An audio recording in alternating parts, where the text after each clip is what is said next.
Halo, assalamualaikum warahmatullahi wabarakatuh. Selamat malam teman-teman semua. Boleh kasih jempolnya kalau udah kedengeran suaraku. Salam kenal kalau udah kedengeran. Oke, awas salah pencet ya. Thank you Kak Putri, Kak Amelia, Kak Nazmi. Apa kabar teman-teman semua? Gimana kabarnya? Boleh di drop di kolom komen. Kabarnya gimana? Ada yang lagi patah hati? Aku doain semua teman-teman kabarnya sehat selalu. Amin ya robbal alamin. Oke, sebelum kita mulai kelas pada malam hari ini, mari kita berdoa dulu. Doa dipersilahkan.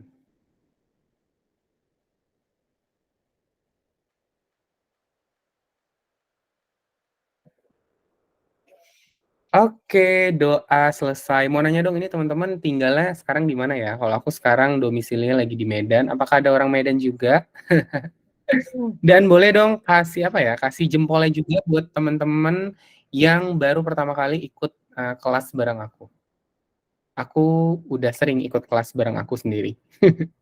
Oh, ternyata ada beberapa ya yang baru pertama kali ikut kelas aku. Oke, dan by the way ini adalah kelas QL pertama yang aku adain. Biasanya aku rutin ngadain kelas buat QL spesialis.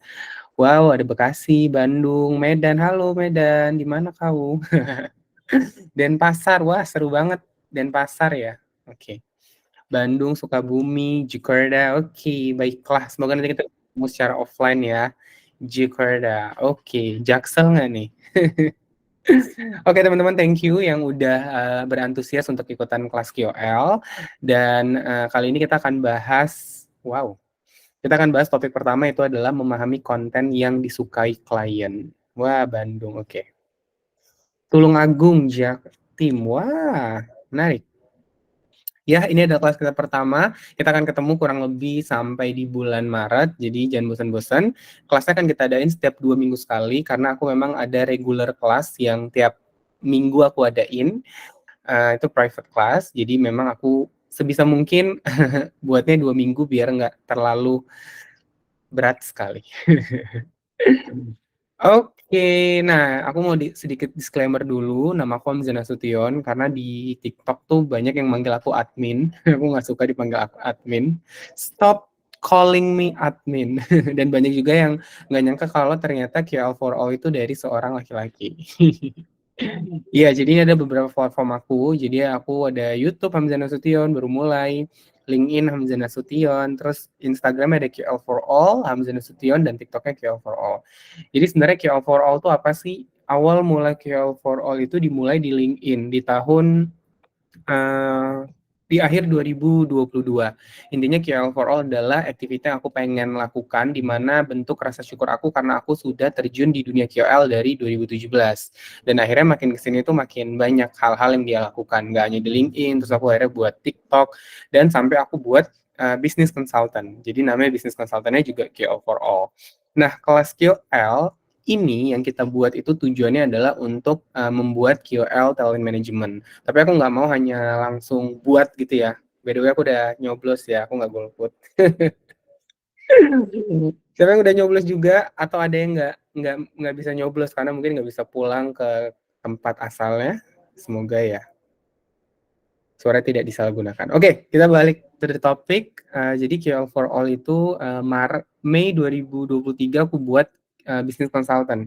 Yang awalnya cuman konten di TikTok doang, konten di LinkedIn, konten di Instagram, terus sekarang aku buat business consultant. Jadi buat klien-klien yang butuh gitu ya, butuh partner untuk ngerjain QL campaign bisa sama QL for All.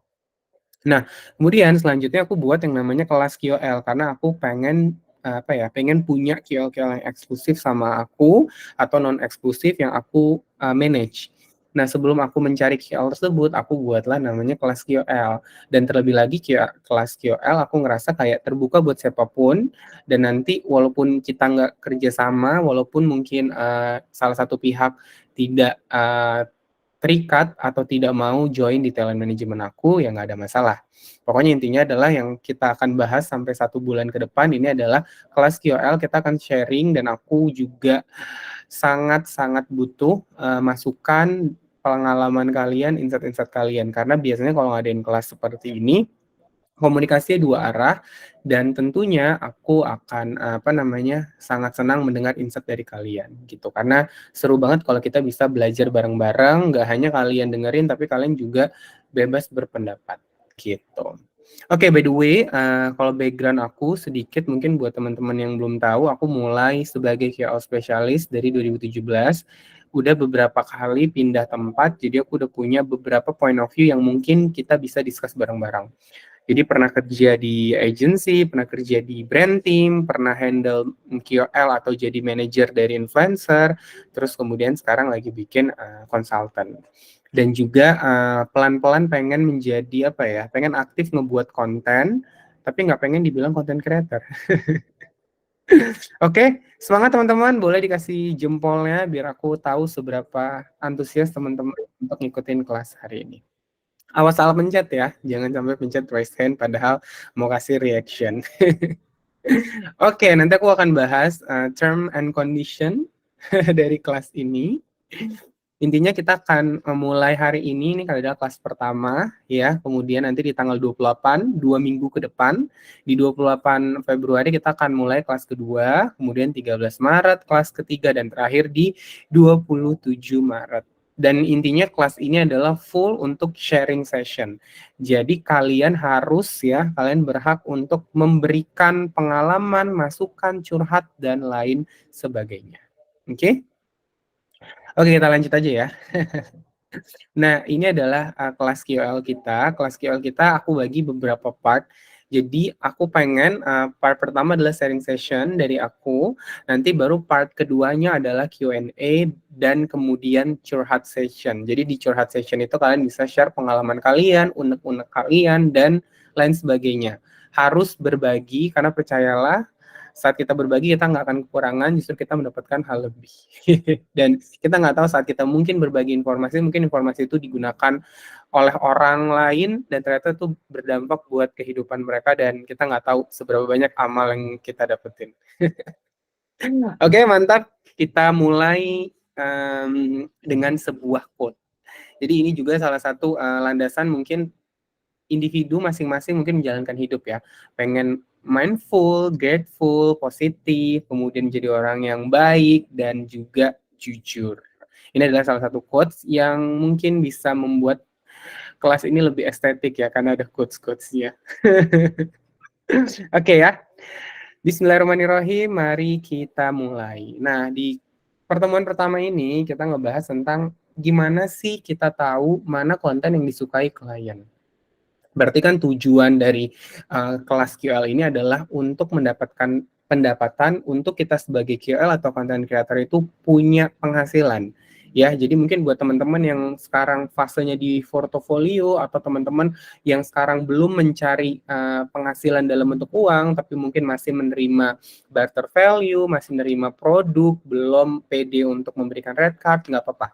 Ya, jadi di sini adalah waktu yang tepat juga buat teman-teman untuk next plan-nya atau untuk mulai dari sekarang ngeset kapan teman-teman udah layak dibayar dengan red card dan mengurangi kerjasama yang dibayar hanya dengan produk doang. Oke? Jadi di sini adalah gimana sih cara kita untuk bisa tahu gitu ya, mana konten yang disukai sama klien. Karena baiknya aku juga sebelumnya pernah jadi klien, jadi ya aku juga punya perspektif mana sih KOL-KOL yang akan aku ajak kerjasama yang akan aku bayar karena dia sudah mempromosikan konten kita. Oke? Oke. Nanti kalau misalnya buat teman-teman ada yang mau nanya, nanti aku akan pindahkan gitu ya di Q&A. Teman-teman bebas boleh drop everything in the comment section below. Nanti kita akan baca di Q&A biar lebih enak nih ya penjabarannya. Jadi nanti pas kita udah sama-sama mengetahui gitu ya rahasia-rahasia dari orang dalam, baru nanti kita akan discuss. Oke? Dan jangan takut ya untuk bertanya, untuk memberikan opini, karena di sini kita bukan mencari yang paling terbaik, bukan mencari juara umum, justru di sini kita belajar dari setiap individu. Karena aku selalu percaya nggak mesti apa ya, nggak mesti kita harus belajar di suatu institusi untuk dapat ilmu, karena tiap orang tuh kita bisa belajar dan tiap orang tuh ada ilmu yang kita bisa petik. Oke, nah jadi ada 2 topik yang sangat simpel yang kita mau bahas. Aku mau, ini kan kelasnya malam, jadi aku mau ini kelasnya sangat-sangat menyenangkan, tidak berat gitu ya. Jadi memang dibuat se-casual mungkin dan diambil poin yang paling penting. Dan ini adalah berdasarkan pengalaman sama ada beberapa research kecil-kecilan. Oke. Nah, kita akan bagi 2 topik. Pertama kita harus tahu dulu siapa sih klien itu ya. Kita kan ingin mengeneralisasikan dari kelas QL ini kita paham bahwa klien itu A, B, C, D, E. Nah, baru yang kedua adalah apa sih yang harus QL lakukan dalam membuat konten atau konten yang aku rekomendasikan untuk teman-teman para QL buat ya. Dan mungkin aku sedikit saja menyampaikan bahwa QL itu kan kepanjangan Key Opinion Leader, bisa juga termasuk juga content creator, influencer, selebgram, public figure, whatever you name it. Pokoknya intinya mereka yang famous di sosial media, diasumsikan mereka punya banyak followers. Banyak followersnya pun berbeda-beda tiap company. Ada yang sudah melabelkan QL itu minimal 1.000 atau 2.000 atau bahkan harus 5.000 dulu atau 10.000. Oke? Tidak ada masalah dalam jumlah followers karena tren di 2024 yang aku baca di beberapa artikel mereka mengeneralisasikan bahwa nano dan micro QL itu sangat besar potensinya untuk lebih banyak dipakai sama brand daripada tahun sebelumnya. Jadi ibaratnya 2024 tuh tahunnya nano dan micro QL. Fighting. Oke. Yes, jadi di sini adalah kelas untuk QL. Jadi semua di sini adalah para QL. Atau mungkin ada yang diwakili sama manajer QL-nya ya. Jadi di sini kita bisa ngomongin klien, tapi ngomonginnya in the good way ya, karena gibah nggak boleh. Oke, kita lanjut. Nah, ini versi dari aku ya, dari beberapa hal yang aku lihat selama ini. Jadi klien tuh terbagi atas beberapa. Jadi klien yang beneran the real klien menurut aku tuh adalah brand team. Nah, jadi kita kan kerjasama sama brand team. Brand team tuh pun memiliki profesi yang mungkin berbeda-beda tiap brand. Misalnya kita kerjasama sama brand skincare, terus nanti kita kerjasama sama brand mungkin personal care, gadget, atau aksesoris, dan lain sebagainya. Itu mungkin brand timnya bisa beda-beda. Di brand A mungkin brand timnya adalah QL team, di brand B mungkin marketing, atau di brand C itu adalah PR team. Jadi intinya kalau ditanya brand team itu apa, ya mereka adalah tim yang memang punya produk atau jasa yang akan kita promosikan. Ya, jadi ini dia brand team. Ini the real client ya. Jadi bisa marketing team, bisa PR team, bisa QL team, atau social media team. Intinya adalah mereka tim atau siapapun yang memang bekerja di suatu company yang memiliki produk atau jasa yang ingin kita promosikan. Ya.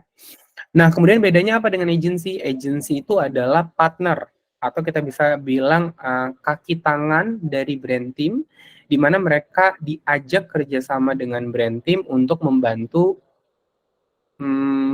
kampanye atau membantu hal yang ingin dilakukan oleh partner lainnya. Aku sebenarnya agak grogi sih. Biasanya kalau kelas pertama agak rada grogi. Kayak ibaratnya kamu baru ketemu sama orang gitu loh, pertama kali in real life. Pasti kan kayak agak canggung dulu ya.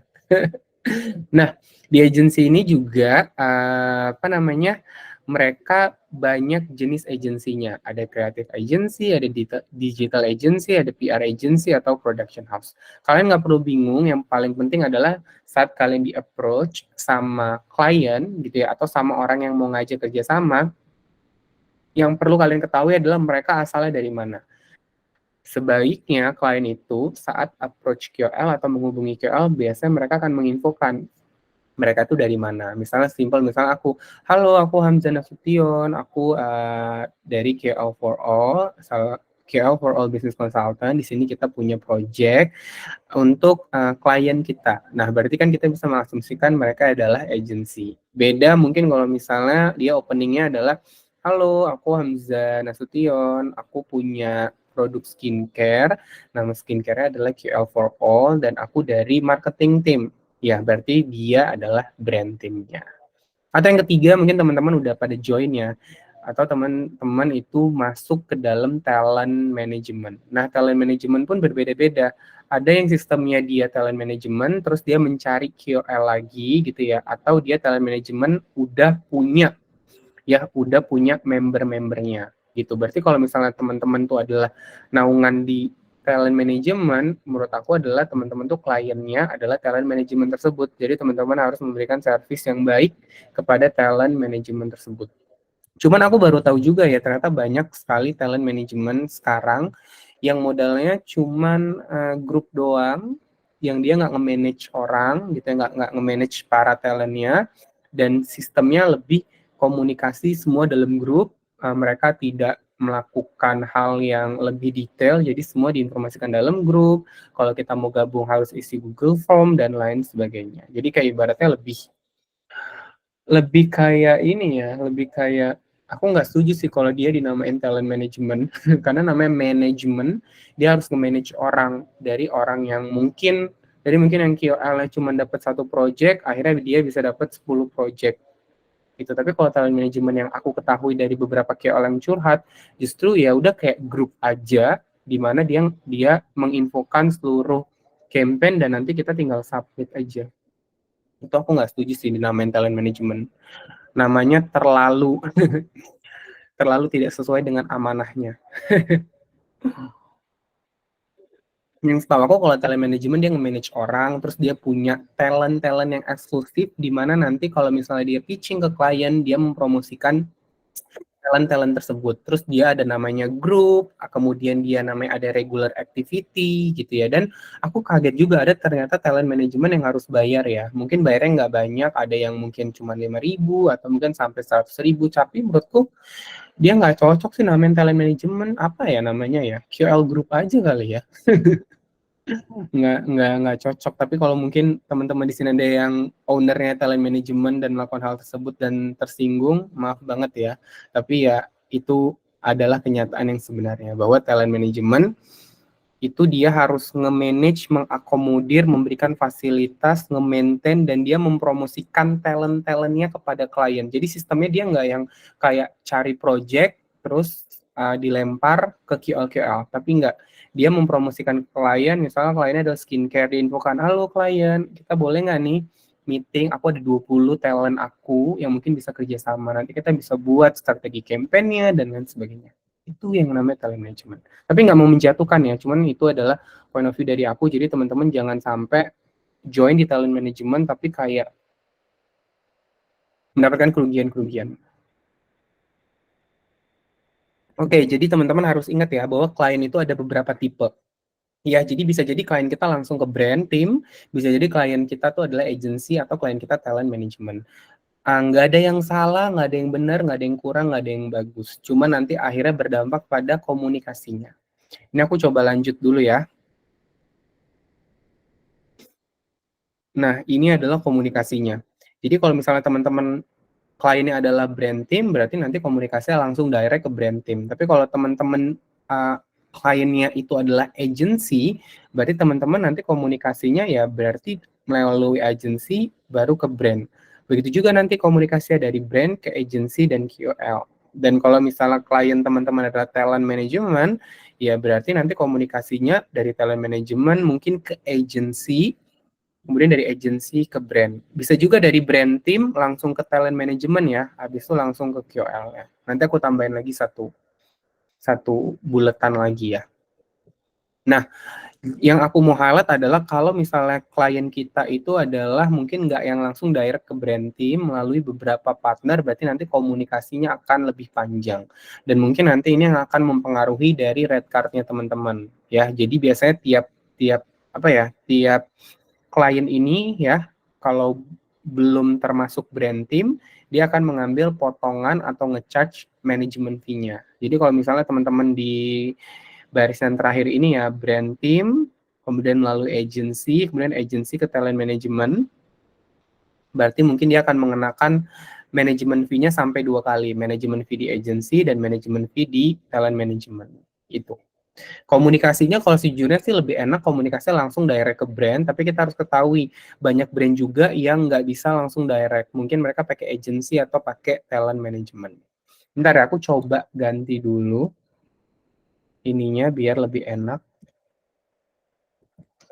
dilihat.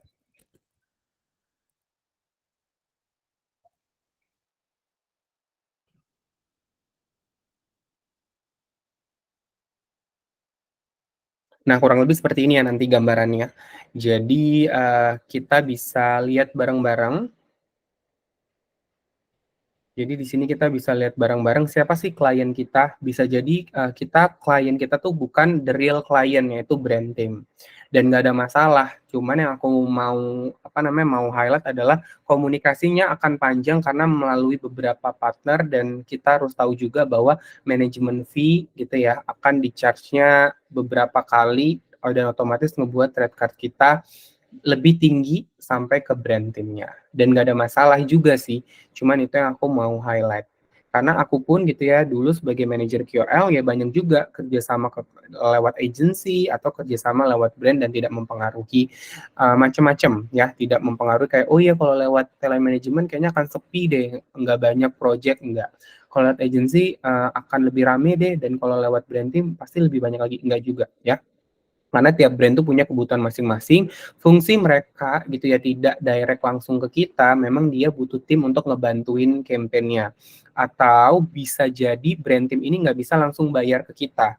Misalnya contoh kayak brand-brand yang gede, FMCG gitu ya, biasanya mereka tenor pembayarannya bisa sampai 6 bulan, dan nggak mungkin kan dia membayar QL setelah 6 bulan QL posting, pasti QL nggak pada mau. Nah, makanya brand team itu pakai agency atau talent management untuk mempermudah proses pembayarannya, karena pembayarannya akan ditalangin dulu sama agency atau talent management. Gitu ya. Seperti itu klien yang kita maksud, jadi nanti teman-teman bisa lebih aware. Jadi kita sebagai QL, kita tuh boleh memberikan kolaborasi atau memberikan proposal atau approach ke brand team langsung boleh, ke agency boleh, ke talent management boleh. Karena klien kita tuh ada 3, ya. Begitu, kita coba lanjut. Ya, itu dia sesi pertama tentang siapa saja QL. Teman-teman boleh langsung drop pertanyaannya, boleh on mic juga. Dan teman-teman harus memberikan curhatan-curhatannya atau pengalaman-pengalamannya seputar dunia QL ini. Aku coba cek di kolom komen dulu ya. Ternyata nggak ada.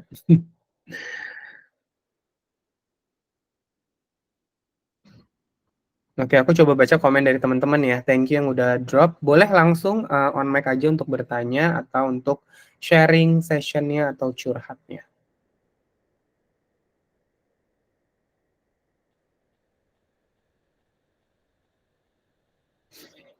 Oke, iya banget. Baru ngeh. Oh, ini bicara tentang manajemen ya.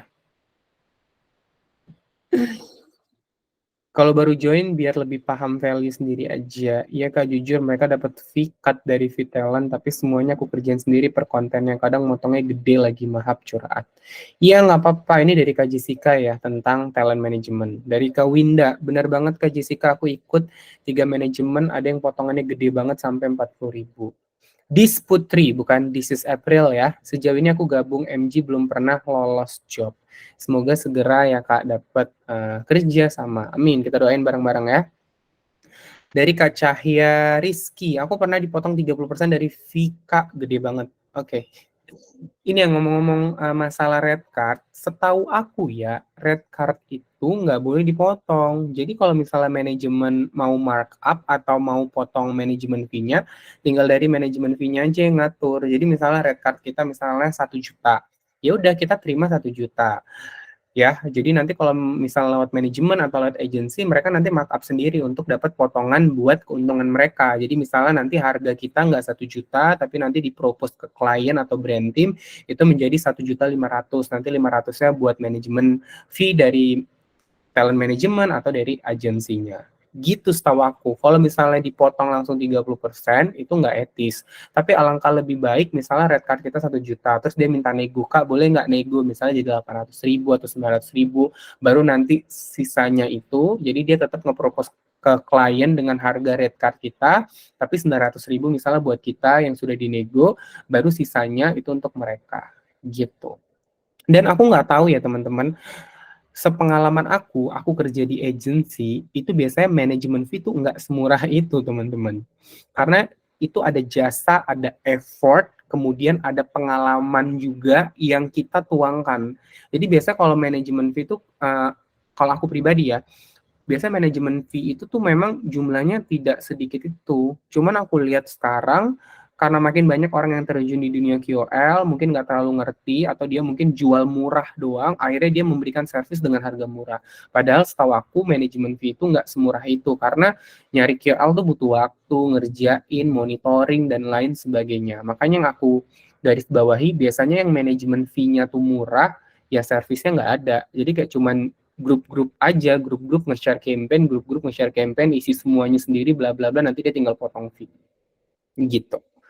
Karena kalau dari aku pribadi ya, aku biasanya nih ya, ini buka kartu aja ya, minimal banget manajemen fee yang aku charge untuk satu KOL, aku nggak lihat dari berapa red card KOL-nya, itu minimal banget 500.000.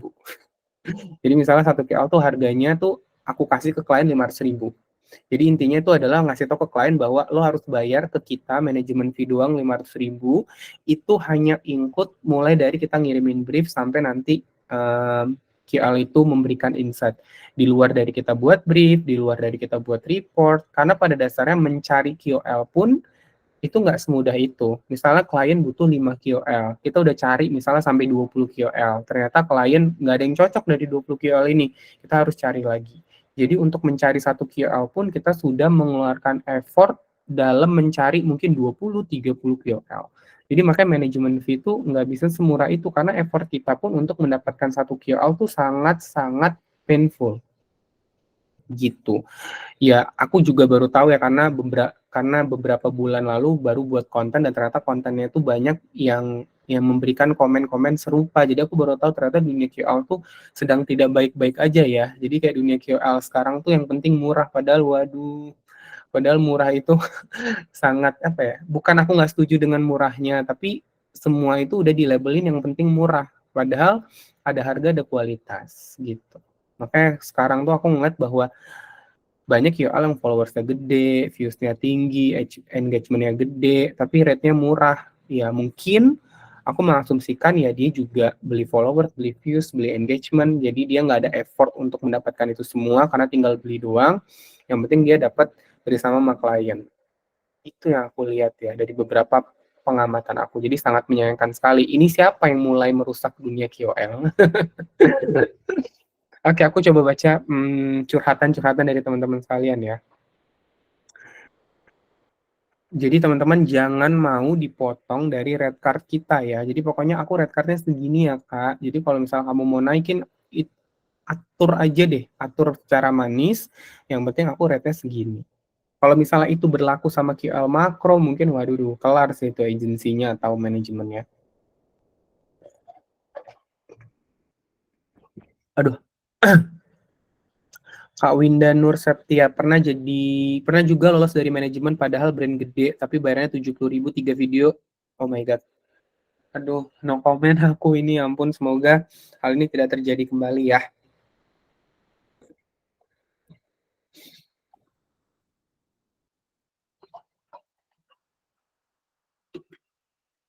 Aku udah beberapa kali buat konten ya, jadi nanti teman-teman boleh nanti cek konten-konten aku sebelumnya.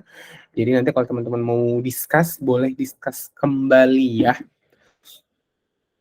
Baru banget ngalamin 6 bulan gak cair-cair, wow, viralin. Iya, mana ada agensi yang nalangin. Izin tanya Kak, kalau ditanya red card dari agensi gimana ya cara nentuinnya? Oke, nanti kita bahas di pertemuan terakhir, itu ada bahas tentang menentukan red card, atau Kakak bisa nonton konten-konten aku yang udah aku pernah posting. Di situ ada cara menentukan red card ya. Pernah dapat penawaran tapi sistemnya pinjem alat, red card aku naikin dikit dong, kan cuma pinjem, ngilang dong, wow. Iya, aku sebagai KOL gini ya, mungkin aku background KOL-nya tuh KOL makro ya. Jadi yang mungkin klien pun udah sadar diri dan nggak mau nawar, nggak mau kasih barter karena rata-rata mungkin dia lihat dari konten-konten yang dibuat QL tuh kemungkinan tuh dibayar. Nah, kalau minjem alat itu memang agak nyebelin ya. Di satu sisi kita kayak nge-review produknya seolah-olah kita pakai produknya, tapi ternyata itu dipinjemin doang. Kalau misalnya value-nya tinggi nggak ada masalah ya. Kalau misalnya kayak value-nya mungkin lebih dari red card kita berkali-kali lipat, ya nggak masalah. Cuman kalau kayak gitu kayaknya mending nggak usah sih Kak. Karena gini, kalau produknya dipinjemin, itu takutnya terjadi hal yang tidak terduga. Misalnya ya, produknya rusak lah, mungkin bukan di tangan kita, di ekspedisi, nanti mungkin disalahinnya kita, atau nanti hal-hal lain sebagainya. Karena kalau misalnya produknya itu dipinjemin ya, itu agak repot. Pertama, kita harus minta dulu tuh foto-foto produknya, kondisi produknya. Habis itu nanti kita fotoin saat produknya juga mau dibalikin. Jadi agak repot kalau misalnya produknya dipinjemin. Mendingan cari campaign yang produknya emang dikasih sama kita secara cuma-cuma. Karena kalau dipinjemin tuh sangat riskan gitu loh. Takutnya ada hal-hal yang justru malah ngerugiin kita dan effortnya jauh lebih capek daripada produknya dikasih. Kayak pertama kita harus ngecek dulu foto-foto dari kliennya, sesuai nggak nih dengan produk yang kita terima. Ya kan, habis itu nanti kita foto-fotoin kembali kalau misalnya ternyata produknya uh, ada yang tidak sesuai dengan yang klien terima. Terus nanti pas mau dikirim balik kita foto-fotoin lagi, terus nunggu ekspedisi dari mereka. Itu jadi agak lebih repot. Jadi biasanya kalau misalnya produknya dipinjemin doang, aku biasanya sama KOL aku nggak terima sih. Atau kalau misalnya kita suka banget sama produknya baru. Gitu. Jadi hati-hati ya teman-teman yang kalau produknya cuma dipinjemin doang. Jadi mungkin itu cara Tuhan juga nih buat Kamoli ya. Ya udah Kamoli nggak usah ambil project yang produknya cuma dipinjemin doang daripada ngerepotin Kamoli dan akhirnya kliennya ngilang. Klien tuh melihat dari kualitas konten apa followers ya Kak. Nanti kita bahas ya. Iya, aku tuh kayak shock banget dan ini tuh salah satu QL class tuh salah satu ini sih yang nge-trigger aku dari QL-QL yang dibayarnya murah banget. Jadi aku kayak pengen ngasih apa ya, hal yang bisa aku kasih ke QL ya. Ya mungkin selain buat konten, buat TikTok Live, nah mungkin kelas QL ini bisa ngebantu teman-teman. Nah, kita jangan fokus ke red card dulu karena itu goals terakhir. Jadi kita coba fokus kepada kualitas konten, kita mengenal siapa-siapa saja klien dan kita melihat diri kita kembali apakah udah keren atau keren banget. Oke? Okay? Dari Kak Amelia Harmelianti. Set banget. Biasanya MG-MG gini jobnya dapat dari MG lain. Makanya fee-nya suka dipotong banyak karena mereka bagi hasil sama beberapa MG. Oke. Okay. Dan aku baru tahu ternyata MG itu yang mereka rata-rata tuh nggak punya pengalaman di dunia client service ya. Biasanya mereka-mereka yang belum lulus atau mereka yang sudah lulus tapi belum tahu dunia QL industry. Tidak masalah sih sebenarnya mereka nggak tahu, tapi jangan sampai mereka nggak tahu terus nggak mencari tahu. Jadi hanya template doang. Jadi kalau teman-teman perhatiin biasanya MG itu mirip-mirip tahu. MG itu biasanya mirip-mirip, cuman yang ngebedain namanya doang. Dan akhirnya ngerusak harga sih. Ngerusak harga, ngerusak kualitas. Kok AC ku mati ya? Bentar ya teman-teman. Oke.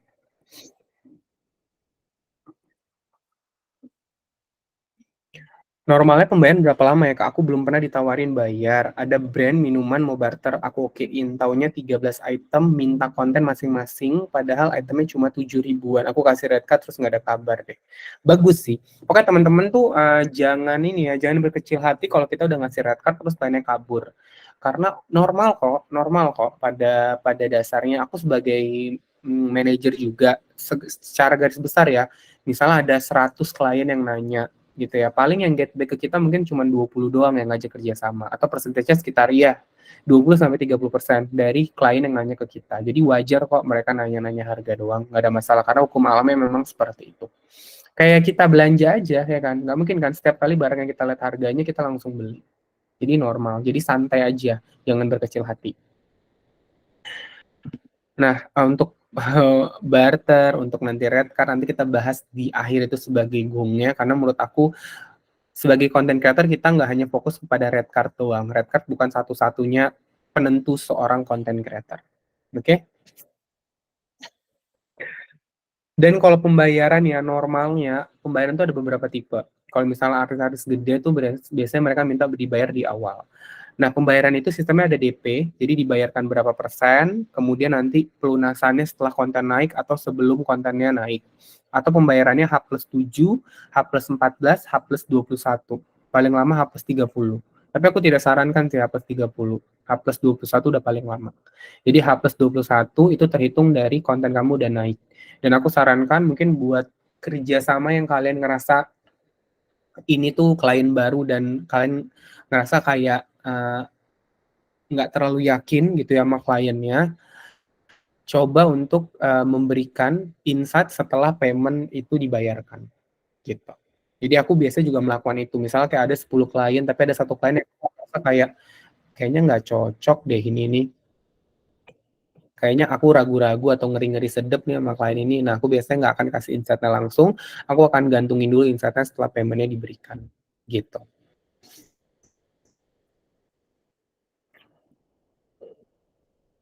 Yes, kalau aku kayak gitu ya service yang diberikan. Untuk manajemen fee-nya 500.000 per satu QL, karena aku memberikan service yang tidak seperti manajemen manajemen berikan. Jadi kita biasanya akan ada grup bareng sama KOL, nanti setiap kali KOL-nya yang ajak kerja sama kita, kita akan tanda tangan materai gitu ya. Terus nanti kita ada Google Sheet, kemudian nanti kita mengklasifikasikan secara detail kenapa kita pilih KOL ini, terus nanti ada storyline, nanti storyline-nya kita buat dalam Google Doc, nanti klien minta feedback di situ, terus nanti kita kasih beberapa service lain. Jadi nggak kayak manajemen, dan kita nge-approach QL-nya satu-satu, bukan mereka suruh ngisi Google Form.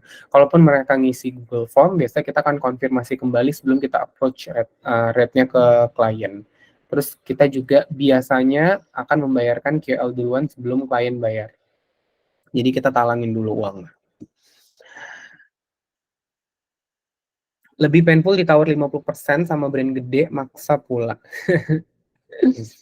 Iya, jadi ternyata gini teman-teman, yang kita perlu ketahui bahwa klien baik, klien royal tuh nggak dilihat dari seberapa besar brandnya. Karena banyak juga brand-brand besar yang seperti mungkin teman-teman alami tuh yang ternyata tidak memanusiakan kita sebagai KOL atau tidak mengapresiasi kita. Misalnya dengan bayarnya terlalu murah, menawarkan banyak scope of work tapi cuma dapat produk doang, tamannya mepet, dan hal-hal lainnya. Jadi memang yang ternyata kita ketahui itu biasanya brand-brand besar atau kecil itu tidak tidak apa ya, tidak serta-merta mereka juga memperlakukan kita seperti seberapa besar brandnya. Jadi bukan berarti brand besar itu treatmentnya paling bagus, brand kecil treatmentnya paling enggak sih. Gitu. Justru malah ada kayak brand elektronik yang nggak terlalu terlalu booming banget, nggak terlalu familiar banget, justru dia kasih produknya secara cuma-cuma sama kita. Jadi kita juga sampai kayak, wah ini dia ngasih value produknya yang mahal banget gitu ya, robot vacuum cleaner, itu kan lumayan ya harganya. Itu dia kasih secara cuma-cuma, dia nggak ada bilang kayak, Kak boleh nggak sih minta story-nya, bahkan dia nggak bilang kayak, Kak ini produknya kita kasih ya secara gratis, dia udah langsung kirim aja ke kita. Jadi memang balik lagi tuh kayak manusia ya, attitude manusia kan nggak dilihat dari mungkin knowledge-nya, dari edukasinya, dari berapa banyak uang yang dimiliki, ya attitude tuh ya tumbuh segitunya aja, nggak dipengaruhi dari faktor-faktor itu. Bisa jadi mungkin orang-orang yang tidak beruntung gitu ya, yang pendidikannya tidak seberuntung kita sampai kuliah, tapi ternyata attitude-nya jauh lebih bagus daripada kita, gitu ya. Jadi kalau aku suka merelatekan ya antara hal-hal yang aku temui dengan KOL dengan kehidupan yang semestinya atau seharusnya gitu. Jadi seperti yang kita ketemu sehari-hari, mungkin kita ada teman yang tajir banget tapi ternyata attitude-nya minus. Nah begitu juga dengan KOL mungkin budgetnya atau campaign-nya gede banget tapi attitude-nya minus parah.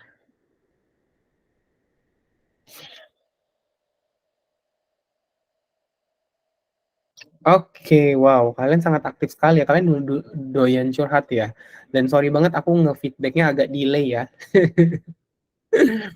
Oke, aku bacain satu-satu ya, terus aku nggak ngasih komen. Nanti jadinya kepanjangan nih. Tuh kan nggak kerasa ya kalau ngobrol-ngobrol gini udah 23.9. Oke, barter mau di free owning. Waduh, ini jangan ya teman-teman. Jadi gini ya, tiap KOL mungkin punya fasenya yang berbeda-beda. Di satu sisi, kalau fee owning tuh sebenarnya mungkin menguntungkan KOL juga kalau memang dia memberikan watermark kepada kita. Namun kalau dari sisi aku, itu kan ada effort kita ya, ada effort kita dan kemungkinan juga dengan klien nge-owning konten kita itu akan ada transaction atau akan ada orang yang beli produk kita. Jadi wajib banget seberapa besar followers kita, itu seberapa besar pun followers kita, itu tetap kita harus memberikan red card untuk owning. Karena dengan konten kita di owning, ada possibility untuk orang beli produk dan itu dapat keuntungan klien, ya. Masa klien dapat keuntungan dari owning konten, sedangkan kita sendiri yang buat kontennya nggak dapat apa-apa, kan nggak masuk akal ya, nggak wajar, gitu.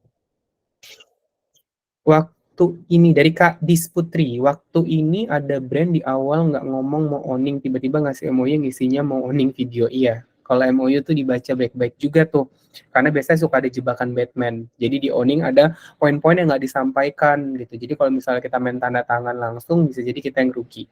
Ya, namanya MOU gitu ya, atau pasal atau surat perjanjian kerjasama tuh dibaca baik-baik. Dan kasih waktu ke diri kalian sendiri juga untuk ngebacanya. Mungkin kayak maksimal banget kalian feedback 2 kali 24 jam. Jadi nanti kalian bacanya nyicil-nyicil. Karena MOU tuh biasanya bahasanya tuh agak lumayan bikin otak panas. Jadi kayak kalau baca langsung, biasanya nggak sanggup. Kalau aku ya, gitu. Dari Kak Winda Nur Septia, itu aku waktu awal-awal bikin konten Kak yang 70.000. Wow. Semoga sekarang udah 70 juta ya. Amin ya robbal alamin. Karidla Amalia. Oke, merasa down karena followers kecil, nggak apa-apa. Semua orang yang followersnya besar dimulai dari followers kecil. BTW brandnya tuh ngajak barter. Cahya Rizky, baiknya rate-nya dibedain tiap klien ya Kak. Misal kalau dari manajemen kita naikin rate-nya dan lain-lain. Enggak. Kalau rate menurut aku disamain aja. Jadi tergantung dari kliennya. Nanti kliennya sendiri biasanya yang markup. Kalau aku kayak gitu, kalau aku kerja di agensi ya aku markup sendiri rate-nya. Jadi misalnya contoh rate kamu 1 juta ya, aku masukin manajemen fee aku misalnya 500.000 ya udah 1.500.000 itu untuk ke klien. Gitu. Jadi klien kira nggak perlu pusing. Dari Kamoli Moli, QL tuh bertanggung jawab soal views video nggak sih Kak? Kadang suka nggak enak kalau ternyata pas video TikTok kita di post viewsnya nggak bagus-bagus amat. Nah ini aku nanti bahas ya di materi berikutnya. Kalau aku personally, aku biasanya menempatkan aku sebagai brand team atau aku sebagai agency yang bertanggung jawab atas views. Jadi QL tidak bertanggung jawab. Karena aku melihat bahwa aku yang menentukan QL-nya siapa, aku yang membuat briefnya, aku yang membuat strateginya, dan kenapa harus jadi QL yang bertanggung jawab atas views-nya. Justru tanggung jawab itu harus dari aku, karena aku yang paling banyak nge-manage hal-hal tersebut sehingga terciptanya konten QL. QL kan cuma ngebuat dari brief kita. Bisa jadi mungkin briefnya udah sesuai dengan QL-nya, cuman ternyata dari kita yang salah. Briefnya yang nggak bagus, strateginya yang nggak mateng, atau salah pilih QL.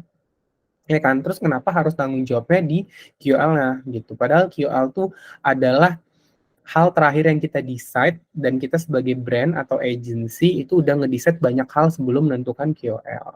Itu dari point of view aku sebagai brand atau agency. Cuman kita nggak ada masalah untuk ngebuat kontennya bagus banget dari sisi briefnya. Dan kalau kontennya udah sesuai, udah bagus banget, berapapun views-nya itu bukan urusan kita lagi sebenarnya ya. Nanti aku akan bahas kembali ya di slide berikutnya. Dari Kak Winda, menurut kakak klien tuh kebanyakan lebih suka konten yang gimana ya Kak? Maksudnya kayak lebih review atau UPC? Oke. Nanti aku akan jawab ya di slide berikutnya. Dari Kak Putri, kalau diajak barter boleh nggak sih Kak kalau kita ngasih TNC barter ke klien? Wajib. Jadi kalau misalnya kalian barter, kalian harus kasih term and condition-nya. Jangan kasarnya gini ya kan, udahlah kau cuman kasih produk gitu ya, kau banyak mau, inilah aku kasih nih. Kalau kau mau cuman kasih produk, kau ikuti regulasi aku, mau enggak, gitu. Karena menurut aku juga mungkin banyak QL yang nggak tahu sebenarnya banyak hal-hal yang dia bisa lakukan. Dia bukan orang yang paling lemah ya, bukan orang yang harus ngikut maunya klien. Justru QL tuh harus punya integritas juga, QL tuh juga punya pakem-pakemnya. Nah, ini yang mungkin QL nggak sadari. Jadi akhirnya banyak QL akhirnya ngikut aja maunya klien, disuruh jungkir balik, disuruh terjun, terjun payung, gitu. Padahal sebenarnya kita sebagai QL, kita harus menentukan sikap kita, term and condition yang kita harus tahu kalau klien mau kerjasama. Karena gini, kerjasama antara kedua belah pihak, klien dan QL itu harus equal ya. Ibarat kita di kantor pun, kalau kita kerja di kantor tuh harus equal juga ya. Jadi ibaratnya ini kerjasama kedua belah pihak. QL ya butuh brand, brand butuh QL, nggak bisa berdiri sendiri. Semuanya saling simbiosis mutualisme, makanya harus equal, makanya harus levelnya sama, nggak ada yang levelnya lebih tinggi, nggak ada klien levelnya lebih tinggi daripada QL, enggak ya. Udah 2024, jadi kita harus bareng-bareng menyamakan setara kita, nggak ada yang lebih rendah, nggak ada yang lebih diinjak, ya ini kan namanya kerjasama. Simbiosis mutualisme, win-win solution, semua happy, semua senang. Jadi ya nanti kalau kamu misal mau barter value, ya ditulis term and condition-nya.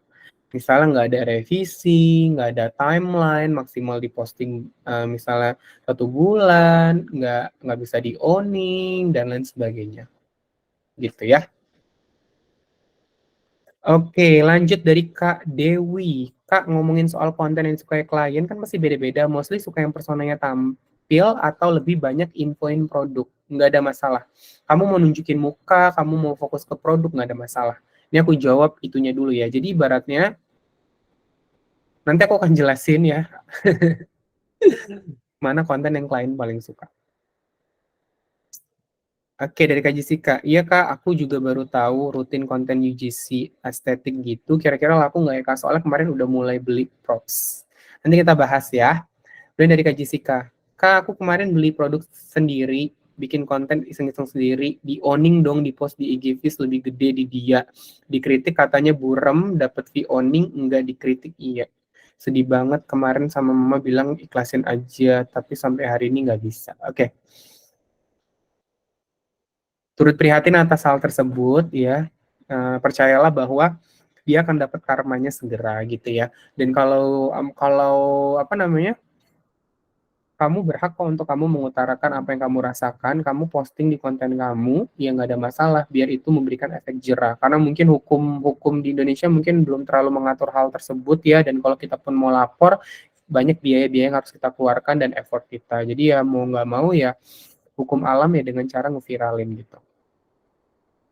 Mungkin kalau sesama KOL mungkin ada gitu ya, grup gitu ya, grup KOL doang yang di situ nanti sesama KOL saling ngebantu untuk memberantas yang namanya ini pencurian konten, itu mungkin akan ini ya, akan membuat klien-klien jerah. Jadi ya ibaratnya sesama KOL nggak bantu like, nggak bantu komen, tapi bantu menghujani gitu ya, komen-komen kalau ada klien yang ketahuan mencuri konten kita. Itu boleh tuh dibuat teman-teman.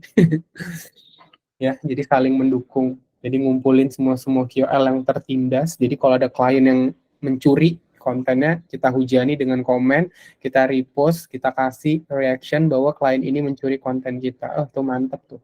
Biar ada efek jerah, ya kan? Menarik tuh, nanti di capture juga misalnya e-commerce-nya, jangan pernah beli konten di sini, jangan pernah beli produk di sini, karena dia aja mencuri konten dari kita, tidak mengapresiasi kita. Itu menarik tuh. Oke, kenapa ya ada beberapa brand yang barter tapi cukup banyak persyaratan seperti foto KTP, MOU, minta drafting, revisi, nggak usah diterima. Tapi gini, MOU itu wajib ya. Aku biasanya kerja sama apapun, aku selalu pakai surat perjanjian kerjasama. Jadi kalau misalnya dari QL keberatan, ya udah tolak aja. Intinya, ya kita bisa nolak pekerjaan kok gitu. Jadi kita ambil aja pekerjaan mana yang kita cocok. Kalau aku pribadi memang mau dia barter, mau dia berbayar harus ada surat perjanjian kerjasama. Karena ada kesepakatan, ada pasal-pasal yang harus diikuti baik dari brand dan QL. Misalnya klien harus memberikan produk, klien harus harus tidak merepost atau tidak nge-owning kontennya QL. Nah, itu kan menyelamatkan QL juga. Jadi sebenarnya MOU itu juga menyelamatkan kedua belah pihak. Jadi bukan dilihat dari ribet atau enggaknya, tapi kita lihat dari proses kerjasamanya itu menguntungkan kedua belah pihak. Jadi nanti ke depan kalau misalnya tiba-tiba QL ini nge-owning konten kita bisa bisa gugat karena di pasal itu ada pernyataan di mana klien nggak boleh nge-owning konten kita untuk project yang barter dan kalaupun mau owning harus bayar gitu. Tapi kalau aku pribadi ya, kalau aku barter, aku nggak akan ada drafting, nggak akan ada brief, ya pokoknya klien kirim product knowledge aja. Terlebih kalau misalnya klien bilang mau ada timeline, mau ada brief, mau ada drafting, kasih red card kita. Jadi kita kayak ngasih tahu, kau kalau nggak modal nggak usah banyak cakap ya. Kau kalau nggak ada duit, kalau cuma kasih produk doang, ya kau ikutin perutan aku. Jangan sampai kita kasih service yang sama antara klien yang bayar dengan klien yang cuma ngasih produk doang. Gitu. Aku yakin kalau semua QL melakukan hal tersebut ya, dan kita menyeragamkan, oh ya kalau barter tuh harus seperti ini. Kemudian kalau setiap kerjasama harus ada MOU. Terus kalau misalnya ada klien yang owning konten kita, mencuri konten kita berikan hukum alam dengan memberikan komen, dengan naikin konten, ya insya Allah mungkin dunia KL akan lebih jernih ya, akan lebih bagus. Amin ya robbal alamin.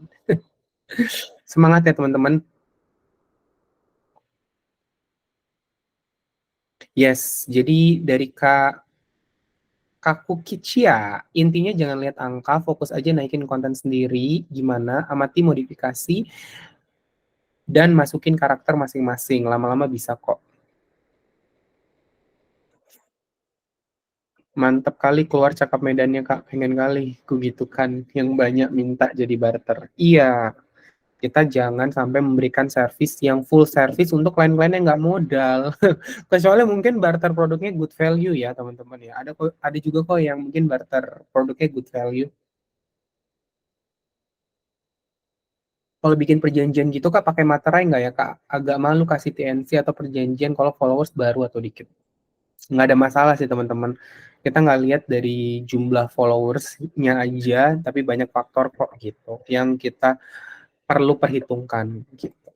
Jadi kalau perjanjian itu harus pakai materai, bisa imaterai, dan materainya yang 10.000 ya. Nanti teman-teman bisa beli di imaterai.co.id atau apa ya. Nanti aku coba drop linknya di minggu depan. Nanti pertanyaan teman-teman, aku sudah menyimpulkan pada fokus nanya tentang barter tuh kayak gimana, yang belum aku pikirin kontennya, atau belum aku masukin ke materi kelas, nanti mungkin aku akan update, insya Allah. Kemudian tentang surat perjanjian kerjasama, nanti aku juga akan update di kelas berikutnya. Oke, thank you. Kita lanjut ya. Buset dah, tinggal 8 menit lagi. Ya udah kita lanjut ya, kita gaskan. Oke, nah ini yang versi aku ya. Versi aku sebagai klien. Jadi aku mencari QL dari 4 kategori ini. Oh ya, kalau aku sebagai klien dulu aku di brand team, itu aku dulu di Tokopedia dan di Stockbit. Tokopedia itu e-commerce, Stockbit itu adalah salah satu aplikasi investasi saham. Ini yang aku lihat ya, karena background aku dari brand tersebut. Nanti teman-teman bisa adjust, dan aku saranin banget teman-teman harus mencari referensi tambahan dari manapun, dari artikel, dari TikTok, dari YouTube, apapun ya. Jadi jangan ditelan bulat-bulat hanya omongan dari aku doang. Karena semakin banyak referensi, akhirnya teman-teman semakin menyesuaikan mana yang paling cocok untuk teman-teman. Ya kayak ibarat kita mau buat skripsi, nggak mungkin kan kita hanya lihat dari satu jurnal atau satu buku doang, nggak mungkin. Ya kan, dosen pembimbing kita akan marah. Kita harus mencari dari banyak sumber. Nah, yang pertama, ini aku yakin teman-teman mudah banget untuk mengeksekusinya, yaitu adalah good attitude ya. Jadi intinya adalah berperilaku sesuai dengan norma yang ada dan sesuai dengan peraturan yang ada di Indonesia. Ya. Jadi kita sebagai klien, kita mampu memfilter dengan cepat mana QL yang good attitude ya. Sesimpel menurut aku mungkin ya, kebanyakan kebanyakan klien-klien mungkin tidak terlalu mencari QL yang mungkin sering share tentang minum alkohol maybe ya, kemudian merokok, kemudian mungkin pergaulan yang mungkin terlalu bebas, itu mungkin beberapa klien tidak memilih QL tersebut Jadi intinya good attitude pun disesuaikan kembali dengan teman-teman. Karena beda-beda nih good attitude tiap-tiap orang ya. Tiap-tiap orang berbeda-beda. Cuman kita perhatiin lagi, ada kok klien-klien yang tetap bekerja sama dengan KOL yang menurut kita attitude-nya nggak bagus. Atau bahkan yang pernah masuk penjara terus tetap diajak kerja sama. Yaitu dikembalikan lagi ke brand-brandnya. Tapi versi aku sebagai seorang mantan klien, aku akan mencari KOL yang good attitude. Nah, good attitude ini kan banyak banget ya. Pengertiannya lebar banget penjelasannya. Nah, itu dikembalikan ke teman-teman. Teman-teman sendiri yang menilai. Dan untuk menjadi good attitude tuh gampang banget. Karena itu kan kita dari diri kita sendiri. Ya. Oke, selanjutnya adalah content quality. Jadi intinya adalah membuat konten yang menarik dan nyaman untuk dilihat. Kemudian membuat konten yang informasinya mudah dipahami. Ingat ya teman-teman, menarik dan nyaman untuk dilihat, membuat konten dengan informasi yang mudah dipahami. Sesimpel nanti kalau misalnya teman-teman buat kontennya tidak blur, pencahayaannya cukup, apa yang teman-teman informasikan dari voice over atau dari tulisan, mudah dibaca, mudah didengar, mudah dipahami.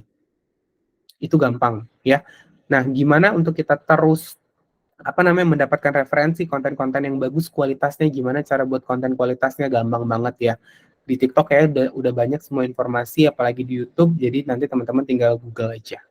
Terus yang ketiga adalah good performance, memiliki jumlah views atau reach atau engagement atau mampu ngejual produk dengan tinggi.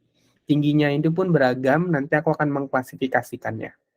Dan baru yang terakhir, ini punya identity, mempunyai ciri khas atau signature dalam membuat konten, atau menonjolkan dari pengalaman yang dipunya, atau adalah kamu expert di bidang tertentu. Untuk good attitude, untuk content quality, itu menurut aku bisa dengan cepat kita eksekusi. Cuman kalau untuk identity, sometimes kita kayak nggak tahu diri kita sendiri. Sometimes kita juga ngerasa kayak diri kita nggak spesial. Ya pelan-pelan aja. Tapi 2 poin ini yang kita bisa lakukan ya. Good attitude dan content quality. Baru nanti pelan-pelan kita akhirnya menemukan identity kita. Oke? Nah, nanti baru akan menyambung ke good performance. Coba aku baca dulu komen-komennya ya.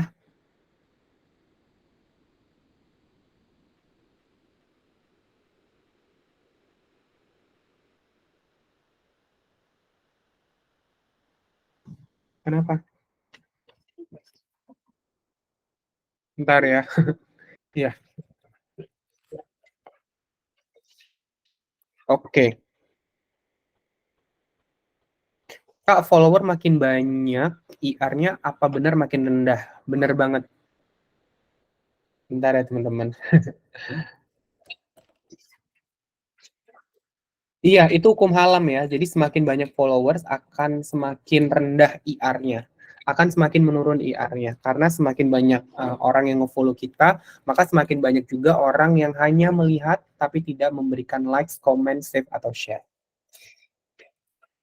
Itu udah hukum alam. Jadi kalau misalnya teman-teman perhatiin, mungkin kalau teman-teman compare ya, IR teman-teman sekarang dengan IR artis-artis yang followersnya 1 juta, mungkin lebih tinggi IR dari teman-teman sekalian. Gitu. Kita coba lanjut. Nah, ini adalah beberapa KOL yang aku mau highlight sedikit ya, biar teman-teman punya gambaran apa sih yang dimaksud sama Hamzah Nasution ini, aku belum kebayang. Boleh kasih contoh nggak? Nah, ini kurang lebih ya. Jadi kalau menurut aku teman-teman mungkin udah paham kalau aku ya melihat salah satu KOL yang aku look up dan aku lihat dari lama itu adalah Yoga Arizona. Dia terkenal menurut aku dari kualitas kontennya atau high production. Apakah kita sebagai seorang KOL harus buat konten seperti Yoga Arizona? Enggak mesti. Tapi ini adalah contoh KOL yang membuat konten dengan high production. Ada skripnya, kemudian pakai kamera profesional, ada kemudian talent-talentnya, ya benar-benar dibuat seolah-olah lagi syuting, lagi buat film atau buat FTV. Ya, ini kalau misalnya kita mau fokus ke content production ya. Ini kalau misalnya kita mau fokus ke high production dan ini adalah konten quality yang menurut aku bagus banget, tapi bukan berarti semua klien mau seperti ini dan seluruh KOL harus seperti ini, enggak juga. Tapi ini adalah sebagai gambaran salah satu KOL dengan contoh konten yang high production, yang dia memang menonjolkan konten quality-nya, dan juga dia punya identity yang sangat berciri khas ya. Identity dia adalah menjadi Tasya. Aku tahu dia mulainya dari Instagram, baru dia ngerambah ke TikTok. Dan sekarang kalau diperhatiin kontennya dia juga nggak fokus hanya ngebuat konten parodi Tasya, tapi dia mulai ngebuat konten kayak A Day in My Life atau daily activity-nya. Nah, kalau yang identity banget gitu ya, menurut aku adalah Ganta ya. Ganta adalah salah satu KOL yang aku perhatiin punya ciri khas tersendiri ya. Mungkin dari cara ngomongnya, cara buat kontennya benar-benar cuman Genta doang, nggak ada yang lain. Ya, dan kalau dilihat di sini ternyata mempengaruhi ya, kalau kita punya identity yang kuat, itu mempengaruhi dari performance yang kita dapatkan, sesimpel dari views. Lihat ya, viewsnya di atas 1M semua. Tapi gini ya teman-teman, untuk ini kan sebagai contoh gambaran sangat besar, tapi dengan contoh yang segini besar, jangan ngebuat teman-teman jadi minder. Oh iya, berarti aku harus harus punya 1 juta followers dulu dong. Enggak, ini hanya sederhana gambaran bahwa sebenarnya kalau aku perhatiin di TikTok, siapapun bisa menjadi content creator apapun backgroundnya. Nanti aku kasih tahu contoh-contoh yang lain. Jadi benar-benar di TikTok tuh dia kan nge-highlight tentang brave free ya, kalau nggak salah di 2024. Jadi seberapa berani kita menunjukkan identity kita, tapi menurut aku identity yang sesuai dengan norma. Kita lanjut ya, kira-kira siapa lagi ya berikutnya? Kemudian selanjutnya adalah kalau kita lihat dari expert, mungkin kalau teman-teman punya background tertentu, ini adalah salah satu yang udah jadi besar namanya ya, dokter yang nggak ada gimmick menurutku, nggak tahu sih. Nah, kita juga bisa nih ngelihat dari background kita. Mungkin kita punya background yang memang kita expert di bidangnya, nggak mesti harus profesional, nggak mesti pekerjaan yang baku ya, nggak mesti pekerjaan yang formal. Bisa juga pekerjaan-pekerjaan lainnya, nggak mesti dokter, guru, polisi, dan lain sebagainya. Nanti teman-teman boleh kulik sendiri ya, karena menurut aku yang paling penting yang aku perhatikan KOL-KOL sekarang tidak lihat itu adalah tentang identity-nya ya, tentang your signature, your uniqueness, apa yang kamu mau highlight gitu. Jadi jangan sampai kita sama dengan KOL-KOL pada umumnya, justru kita harus mengenal diri kita lebih lanjut dan kita bisa nge-highlight apa sih poin yang paling unik dari diri kita, dan itu kita bisa jadiin um, identity kita. Dan ini juga ada beberapa contoh lainnya ya, misalnya kayak Guf Perdana, dia identitinya atau mungkin dia expert atau dia sangat suka di dunia zodiak, dan akhirnya dia membuat itu menjadi kontennya, dan kalau menurut aku dia sangat-sangat kreatif sekali ya, dan dia sangat sangat berciri khas dari identity kontennya. Atau ini yang aku baru ketemu, ternyata ada bule Jerman yang bisa bahasa Indonesia. Kemudian yang ketiga, ini followersnya juga masih belasan ribu. Dia kalau nggak salah dia kerja sebagai kasir, kayaknya dia ini ya, BRI Link gitu ya. Jadi kayak mungkin di tempat-tempat tertentu yang jauh dari ATM. Jadi nanti kalau orang mau bayar atau mau mau apa namanya mau ngambil uang bisa pakai jasanya dia. Kemudian ada ini ya, ibu-ibu ternyata followersnya udah gede banget. Dia share tentang activity dia nyuci di sungai. Menarik ya. Seru banget, aku kayak seneng sih munculnya TikTok karena setiap orang tuh bisa jadi diri dia sendiri. Beda di Instagram ya, kalau Instagram kan dulu-dulu tuh terkenalnya harus cantik, good looking, kontennya harus bagus, indah, estetik ya kan. Tapi kalau di TikTok semua orang bisa jadi diri dia sendiri. Jadi manfaatkanlah platform TikTok dengan sebaik-baiknya. Terus yang di sebelah, ini followersnya 64.000, dia tinggal di desa. Aku seneng sih ya, melihat hal-hal yang sangat sederhana ini, ternyata sederhana itu memberikan kebahagiaan yang sama juga dengan hal-hal lainnya. Kemudian selanjutnya, nah ini kalau ini ada Kak ini ya, Kak Jasmine. Kalau bisa dilihat dia benar-benar jadi diri dia sendiri aja. Ya kalau dilihat dia nggak harus kayak OOTD cantik, kemudian backgroundnya harus bagus. Justru dia backgroundnya di halaman, terus dia benar-benar apa ya, kayak relate ke kita-kita orang-orang biasa gitu ya. Jadi dia suka mempraktekkan juga kalau misalnya ada komen-komen dari QL-nya yang melihat dia kayaknya dia lebih cocok dari guru ngaji lah, atau jadi kasir lah, atau lain sebagainya. Terus sama juga yang sebelah kanan ini, dia mungkin pekerjaannya itu adalah kerja di warung ya. Dia mendokumentasikannya, dan aku juga suka dengan konten ini. Kemudian yang sebelah kanan ini kakak-kakak, aku nggak terlalu kelihatan namanya. Kalau dari dia sih aku belajar tentang vocabulary makanan ya. Jadi dia ngomong pakai bahasa Inggris, terus dia sambil makan. Banyak banget vocabulary yang aku baru tahu. Oke, sebelah kanan ini tentang komedi ya. Aku sampai lupa lagi. Salah satu tips oke. Kemudian sebelah kanan ini juga cerita tentang dia lebih sitkom ya. Lebih mempraktekkan suatu hal, jadi kayak ada lawan bicara padahal diri dia sendiri. Jadi buat sitkom di dalam konten-kontennya. Nah, jadi itu adalah gambaran-gambaran bahwa sebenarnya jadi KOL tuh nggak mesti yang harus seperti KOL-KOL pada umumnya. Kita bisa mulai dari identity kita bisa mulai dari apa yang kita suka, kita bisa mulai dari background kita bisa mulai dari lingkungan yang sehari-hari kita temui. Ya, kita coba Q&A dan curhat session. Nanti di slide berikutnya ada penjelasan lainnya. Itu membahas tentang berapa minimal IR yang harus didapetin, berapa minimal viewers yang harus kita dapetin juga. Jadi kalau menurut teman-teman, seberapa penting identity itu, dan teman-teman udah mulai mikir nggak sih identity apa yang teman-teman mau highlight? Dan jujur mencari identity ya itu sangat-sangat sulit ya menurut aku. Kadang kita lupa juga, oh ya identity kita harus seperti ini. Misalnya dari aku pribadi ya, aku pengen identity aku tuh ngomong dengan bahasa Medan. Cuman kadang tuh ke ini ya, ke turn off karena dulu pernah kerja di Jakarta, jadi kadang bahasa Medannya suka kadang-kadang nggak aku masukin ke dalam pembuatan konten gitu. Jadi identity apa nih yang lagi aku cari ya? Aku juga lagi mencari sih identity-nya apa. Gitu. Kalau aku lagi mencoba untuk meningkatkan minat akan membaca, jadi membuat konten-konten dalam bentuk tulisan, dan nanti konten-konten tulisan itu aku pengen membuat dengan logat atau dengan bahasa-bahasa Medan.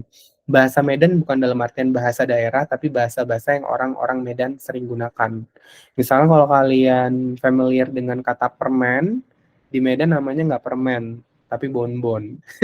Gitu-gitu. Oke, jadi dari teman-teman udah kepikiran untuk mencari identity apa, karena menurut aku itu sih yang akhirnya jadi uniqueness kita, yang akhirnya ngebuat kita berbeda, dan akhirnya kita mendapatkan followers yang jauh lebih banyak.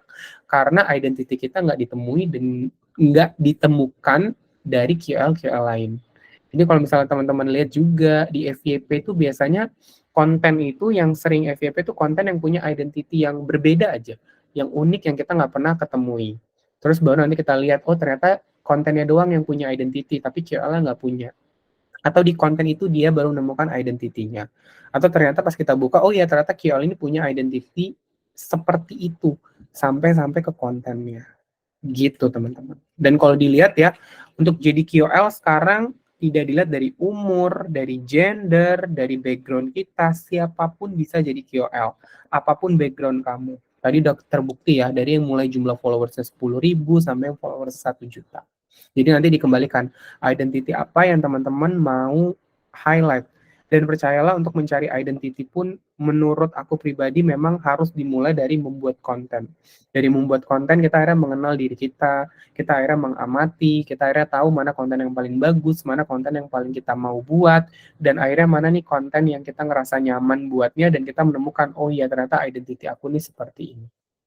Dan tahu nggak teman-teman, aku tuh dulu awalnya fokus membahas konten untuk teman-teman QL spesialis, tapi ternyata banyak teman-teman QL yang butuh materi ini juga gitu. Jadi mungkin aku mau coba untuk share materi-materi yang banyak materi yang lebih banyak ke teman-teman QL gitu. Coba aku lihat kolom komen ya. Aku lupa ngecek kolom komen.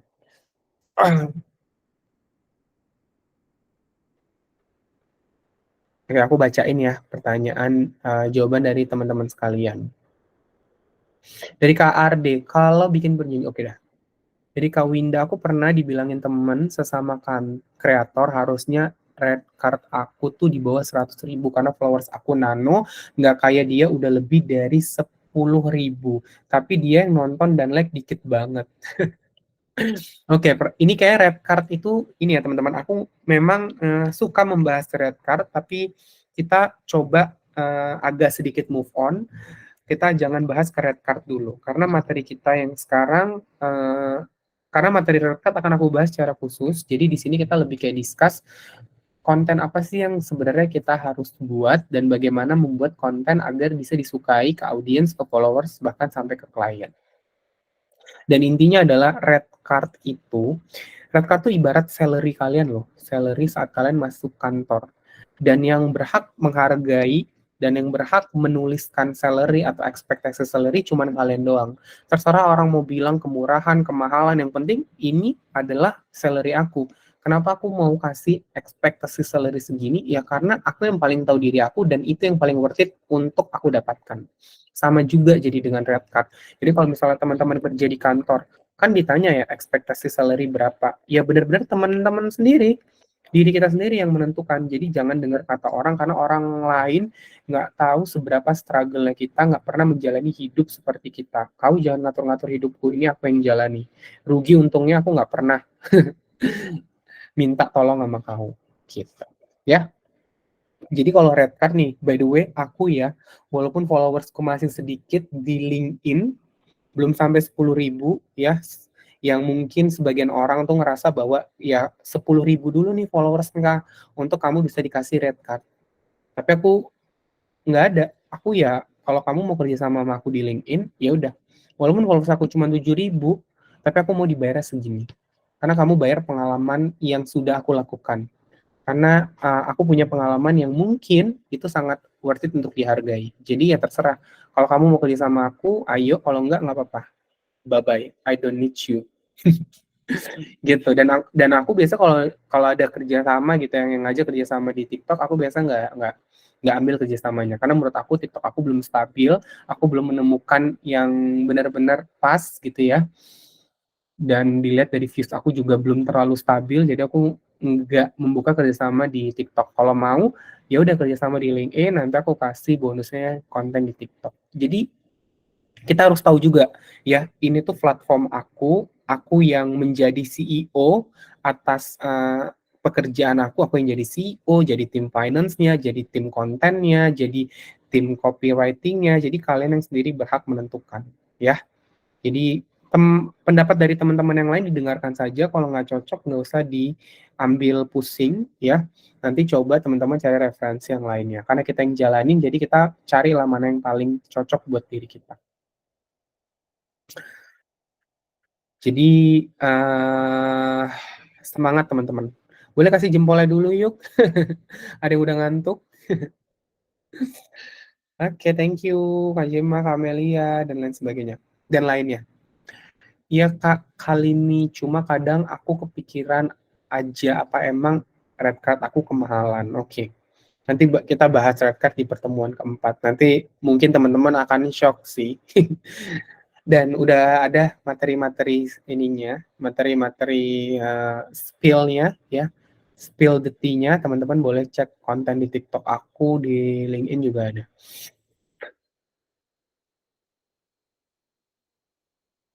Oke, dari Kamoli, untuk konten faceless, biar nggak ngebosenin gimana ya Kak? Menurut aku, salah satunya mainin di voice over. Jadi coba pikirin gitu ya, apa aja sih kata-kata yang mungkin menarik yang buat orang nggak bosen dengernya. Mungkin bisa masukin unsur parodinya, atau lain sebagainya. Itu yang aku baru kepikiran ya. Iya, jujur ya, kalau misalnya identity itu memang bingung. Jadi biar kita nggak bingung, kita cari aja dari KOL-KOL yang lain, mungkin kita bisa mendapatkan referensi.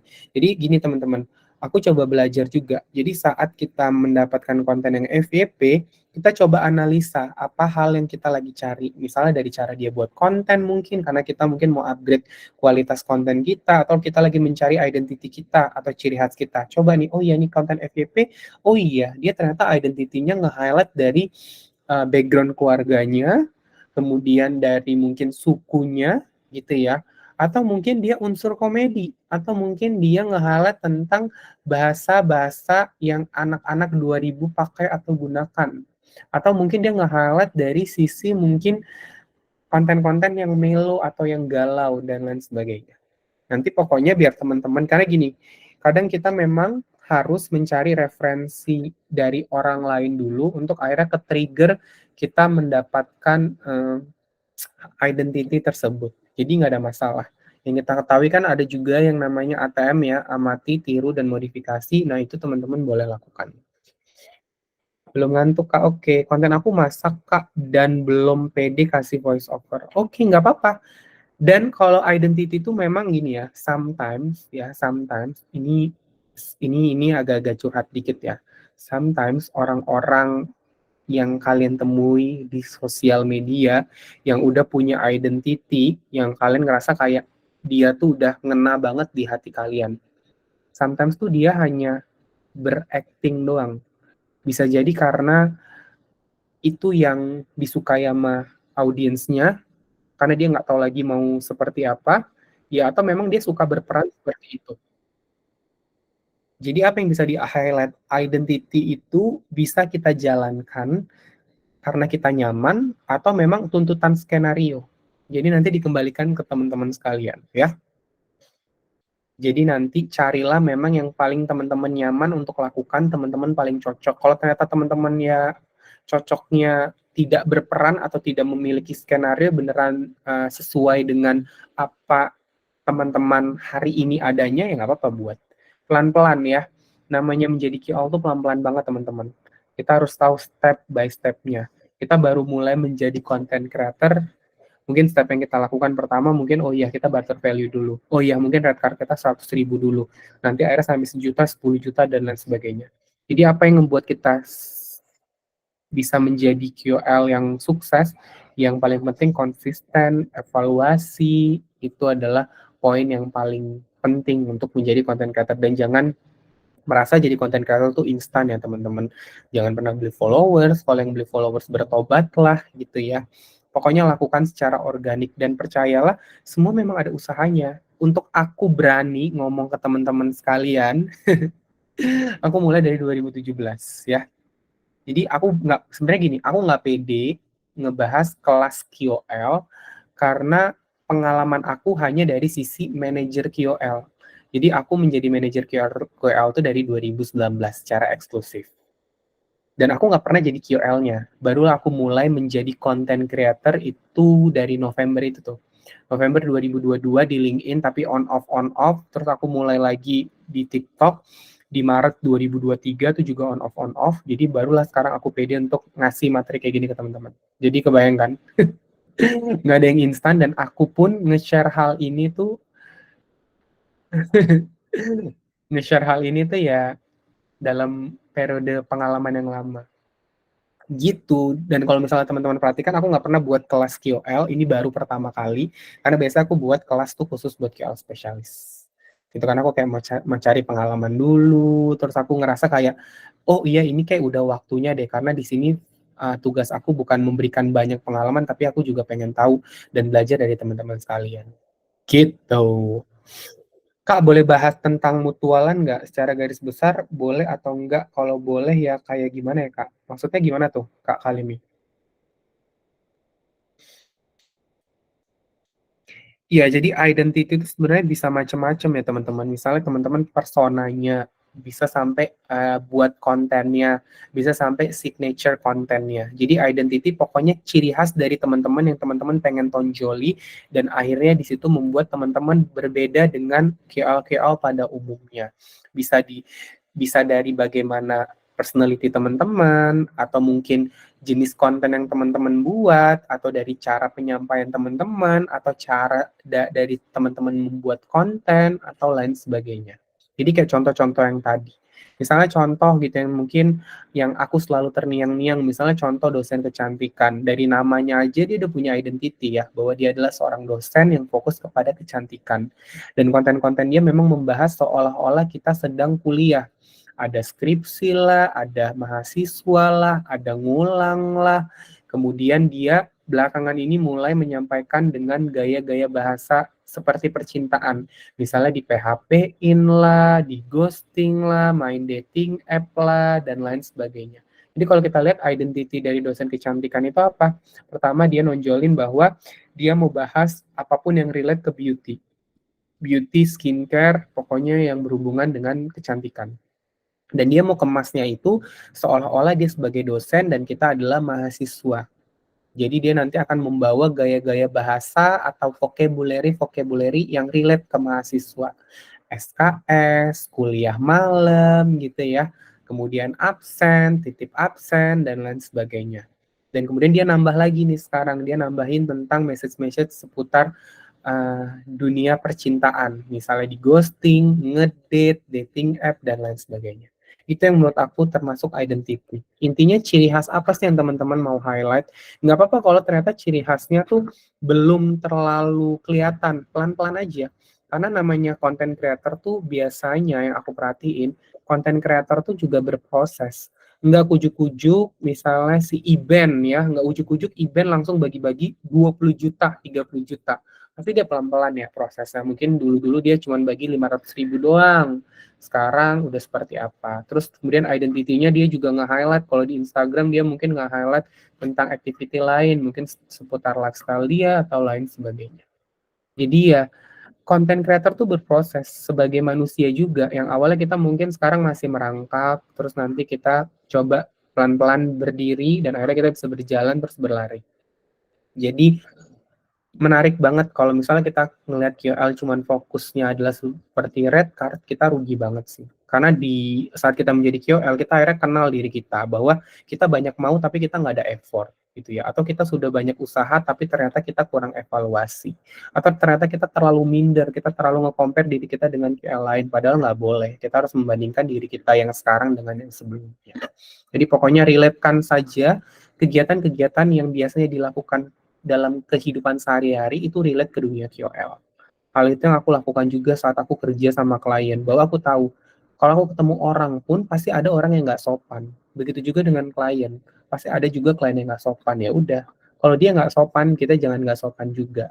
Jadi kita makin menunjukkan skill kita makin update diri kita semakin dewasa. Gitu sih teman-teman. Pokoknya selama teman-teman berusaha, selama selalu ada niat, insya Allah itu pelan-pelan akan menemukan jalannya. Ya mungkin teman-teman berusaha ya, soon to be teman-teman menjadi QL yang sukses. Tapi ternyata setelah teman-teman mencoba, ternyata content creator atau QL bukan dunia teman-teman. Ya, nggak ada masalah. Tapi kan banyak ilmu yang teman-teman bisa pelajari. Mungkin nanti berguna buat kesempatan teman-teman. Pokoknya yang aku pelajari ya, kalau teman-teman suka terhadap hal itu, teman-teman pasti akan berkorban. Jadi ya, mungkin nanti bisa ditanyakan ke diri teman-teman sekalian, beneran nggak aku suka ya? Soalnya kayak usaha aku masih sedikit, gitu. Betul, identity itu bisa improve terus ya teman-teman, menurut aku pribadi. Oke, kita lanjut ya. Ternyata panjang juga ya, ini udah berapa lama ya? Kalau ngomong tuh nggak berasa nggak sih? Nah, ini dia. Ini adalah, jadi gini, aku mencari di beberapa artikel, aku juga udah pernah buat kontennya, nanti teman-teman kepoin aja. Ini dari artikel ya, aku coba summarize. Aku paling cocok melihat engagement rate itu dari banyaknya jumlah followers. Karena, seperti tadi pertanyaan dari salah satu teman-teman sekalian, followers itu menentukan IR itu menentukan jumlah followers. Jadi kalau dilihat di sini, semakin tinggi followersnya, maka akan semakin kecil engagement rate-nya. Itu udah hukum alam. Begitu juga dengan Instagram ya, seperti ini. Nah, gimana cara teman-teman sekalian mau hitung engagement rate teman-teman? Bisa hitung secara manual seperti ini. Likes, comment, save dibagi followers dikali persen. Nanti teman-teman bisa hitung dari beberapa konten. Kalau misalnya teman-teman buat 10 konten, ya buatlah berarti rata-rata dibagi 10. Jadi dijumlahin dulu semuanya, baru dibagi followers, baru nanti dibagi lagi 10. Ya, untuk hitung engagement rate, aku yakin teman-teman udah paham. Udah paham belum ya? Boleh nanti di drop di kolom komen. Yang belum paham, nanti aku akan jelaskan kembali. Nah, hal ini aku kutip dari artikel ya. Ada artikel Rival IQ, kemudian dari artikel Trend Hero. Nah, yang aku mau summarize biar teman-teman nggak pusing, ini versi aku ya. Cuman kalau teman-teman mau lihat dari jumlah followers nggak apa-apa, karena aku setuju juga sih engagement rate tuh dilihat dari jumlah followers. Cuman aku belum mampu men-summarize IR yang paling cocok berdasarkan jumlah followers dari pengalamanku. Nah, kalau dari TikTok menurutku engagement rate-nya harus lebih tinggi daripada Instagram karena TikTok itu ada fitur FYP yang itu tidak dipunyai di Instagram, sehingga banyak possibility untuk kita dapat konten engagement yang jauh lebih tinggi karena di Instagram tuh ada FYP, sedangkan di TikTok tuh ada FYP, sedangkan di Instagram enggak. Dan dari beberapa artikel yang aku baca nge-summarize bahwa minimal banget engagement rate di TikTok tuh 4%. Jadi teman-teman nanti boleh hitung apakah engagement rate teman-teman udah 4%. Kemudian di Instagram tuh minimal 1%. Dari pengalaman aku juga. Jadi minimal banget tuh 1%. Tapi harusnya kalau misalnya followers teman-teman masih kecil, misalnya di bawah 10.000, itu engagementnya mungkin rata-rata bisa di 5%. Nah, kemudian jumlah views. Jumlah viewsnya menurutku seperti ini ya. Jadi minimal banget 10% dari total followers. Kemudian kalau di Instagram minimal 5%. Jadi kembali lagi ke FYP. Fitur FYP yang tidak dipunyai di Instagram sehingga TikTok memang harus memiliki engagement dan views yang jauh lebih tinggi. Jadi contohnya seperti ini. Misalnya teman-teman punya followers 10.000, berarti kalau di TikTok minimal tuh 1.000 views-nya. Kemudian kalau di Instagram minimal 5%. Ya, jadi nanti teman-teman akhirnya makin tahu nih, oh ya ternyata rata-rata tuh views di TikTok aku itu udah 20%, atau bisa dibilang ada 20% dari jumlah followersku yang nonton konten di TikTok atau konten di Instagram. Itu mengasumsikan, walaupun kita tidak bisa memilih ya, dari 20% ini mana yang followers kita, mana yang non-followers, ya. Jadi secara garis besar seperti itu. Jadi nanti teman-teman boleh langsung cek ya untuk engagement rate-nya dan untuk views-nya berapa. Nah, teman-teman nggak perlu berkecil hati juga, namanya proses belajar ya. Awalnya nggak tahu jadi tahu dan akhirnya akhirnya jago. Jadi intinya adalah views dan engagement rate disarankan tidak turun dan terus meningkat ya. Jadi kalau misalnya teman-teman sekarang mungkin views-nya masih 5%, nggak apa-apa. Yang penting untuk mempertahankannya aja udah lumayan sulit. Nah, sekarang kita challenge lagi untuk stabil dan kalau bisa gitu ya mengalami peningkatan yang meningkat dari kurun waktu tertentu. Oke? Nah, ini dia ada beberapa tips dari aku ya teman-teman. Tips beberapa dari aku coba baca kolom komen. Oke, IR ini dari semua konten atau dipilih 10 sampai 20 konten terakhir aja ya, Kak? Boleh banget. Jadi kalau di TikTok ya teman-teman pernah download ini nggak sih? Pernah download insight teman-teman di TikTok? Pernah nggak? Jadi kalau misalnya teman-teman pernah, itu lebih permudah. Aku pernah sih buat kontennya, nanti lihat aja di konten aku ya. Jadi di TikTok tuh enaknya kita bisa download maksimal tuh 60 hari terakhir deh. Maksimal 60 hari terakhir dari konten tersebut. Jadi nanti kita bisa download nih insight dari 60 hari terakhir konten yang udah kita posting, nanti kita bisa mengetahui engagement rate kita berapa. Nah, kalau berapa banyak konten yang mau kita ambil gitu ya. Boleh 10, boleh 20, atau aku sarankan mungkin dalam 1 bulan terakhir. Jadi kayak dalam 1 bulan, misalnya ini kan udah Februari, ya udah teman-teman hitung ini engagement rate dan kira-kira views teman-teman berapa di bulan Januari. Jadi nanti teman-teman enak nge-compare-nya Januari, Februari, Maret, April. Nanti teman-teman juga akhirnya tahu, oh ya Januari views aku dengan Februari stabil, di bulan Maret nanti mengalami kenaikan, karena cut off-nya per bulan. Tapi kalau misalnya teman-teman mau hitung per 10, per 20 konten, nggak ada masalah. Jadi dikembalikan ke teman-teman aja. Mungkin kalau misalnya sebulan terlalu berat, ya udah cari yang nyamannya aja. Mulailah sesuatu yang kita nyaman lakukan, pelan-pelan, nggak apa-apa, yang penting kita lakukan. Ya, daripada di awal berat banget dan akhirnya ke depannya kita nggak ngelakuin, mending kita mulailah dari hal yang paling mudah dilakukan, kita senang ngelakuinnya juga. gitu. Kak, kalau komen rame tapi isinya komen saling support tuh gimana ya, Kak? Membantu naikin IR juga nggak ya? Aku nggak menyarankan ya support komen ya, tapi kalau misalnya support komennya emang menunjukkan kita sebagai sesama QL saling mendukung, itu nggak apa-apa.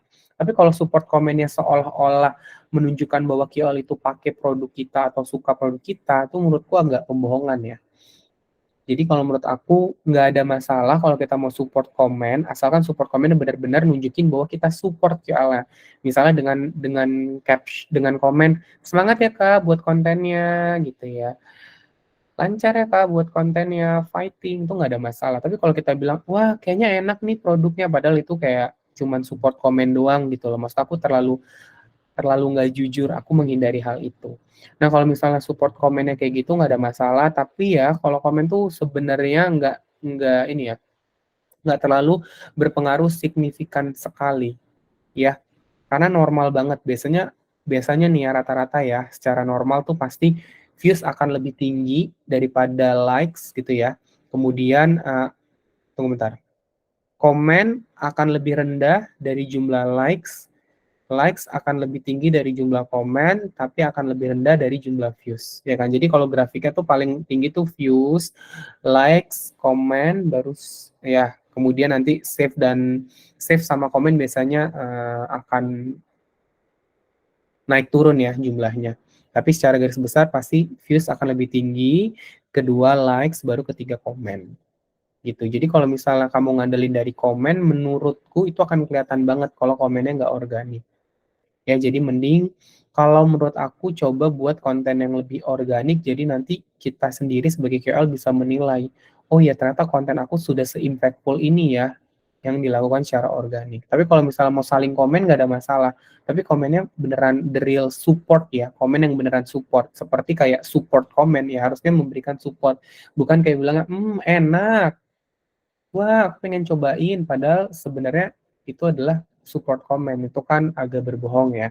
Dan kita pun sebagai klien juga agak red flag ya, kalau misalnya komennya tuh kelihatan support komen, tapi dibuat gimmick seolah-olah QL-nya suka atau interest atau kontennya engaging, gitu.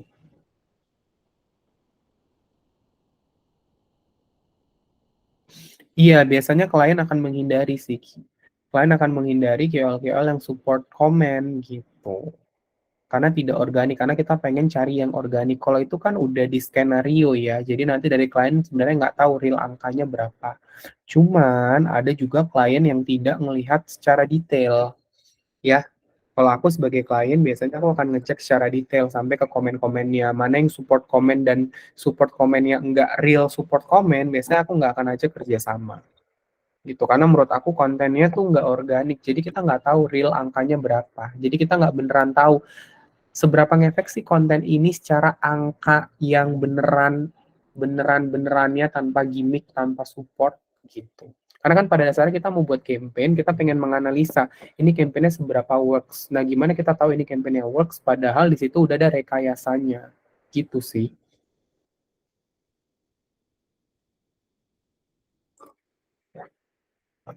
Oke. Nah, ini ada tips dari aku kalau misalnya identity ya, untuk kita mencari identity yang paling penting adalah kita mengenal lebih jauh diri kita sendiri. Kemudian mencari inspirasi dan disesuaikan kembali dengan inspirasi yang udah kita dapetin. Jangan yang namanya duplicate ya. Kita harus inspirasi, kita amati, dan kita modifikasi. Terus ini juga yang lumayan susah untuk aku lakukan juga, yaitu adalah rutin belajar dan membuat konten. Percayalah namanya QL gitu ya, ya kita harus banyak pengalaman. Gimana sih cara kita dapat pengalaman? Dari belajar. Belajar bisa dari berbagai hal, bisa baca artikel, bisa ngeliat konten orang, bisa nge-upgrade skill kita, dan lain sebagainya. Kemudian content quality. Nah, content quality itu menurut aku adalah rutin memposting konten atau membuat konten. Karena dari kita membuat konten, kita akhirnya terasah. Ya, terasah skill kita. Yang awalnya mungkin buat konten 3 jam, tapi dengan tiap hari kita buat konten, akhirnya 10 menit kelar atau sejam aja kelar. Kemudian ya ini, dari kita membuat konten yang rutin, kita juga akhirnya membuat konten yang tidak blur, pencahayaannya cukup, informasi yang mudah dipahami, dan sesuai dengan followersnya. Jadi percayalah untuk menjadi content creator gitu ya, kita memang harus sering membuat konten agar kita terlatih ya. Karena percayalah usaha itu tidak mengkhianati hasil. Nah, ini untuk good performance ya. Tadi kan kita tahu bahwa IR itu berarti minimal 1 sampai 4%, kemudian views-nya 5 sampai 10% dari total followers. Bentar aku ganti dulu, ada salah tulis.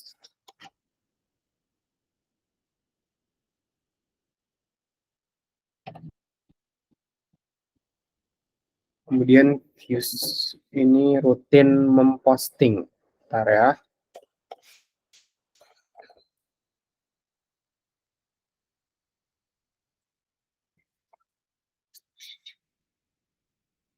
Oh my God. Nah, ini dia content quality tadi bukan membuat lagi tapi memposting. Jadi kayak beneran ada actionnya. Kadang mungkin sebagian orang gitu ya membuat aja tapi nggak berani untuk posting. Nah, kalau di posting kan kita akhirnya tahu ya, teman-teman, ini seberapa bagus resultnya dan nanti kita bisa evaluasi. Nah, terus kemudian untuk IR dan views yang stabil dan atau mengalami peningkatan. Nah, kemudian ini ada step berikutnya yang teman-teman bisa lakukan untuk identity ya. Untuk memiliki identity, teman-teman boleh nih merutinkan untuk mengumpulkan ide-ide. Karena sometimes itu kadang kita mentok di identity, di ide-ide apa lagi ya yang kita buat dalam membuat konten. Jadi teman-teman kalau setiap kali udah dapat ide, teman-teman boleh ditulis idenya apa. Jadi nanti teman-teman nggak akan kelupaan. Karena ya itu, kita kadang udah punya propertinya, kita udah ready buat konten, tapi ide buat kontennya kayak gimana ya? Kadang kita nggak nemu. Nah, itu penting banget.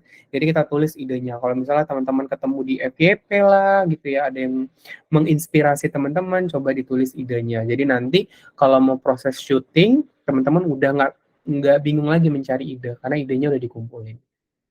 Kemudian dari konten quality kan kita harus memposting konten. Nah, kita harus memastikan bahwa kita memang konsisten membuat konten, dibuktikan minimal banget kita posting 2 sampai 3 konten dalam 1 minggu.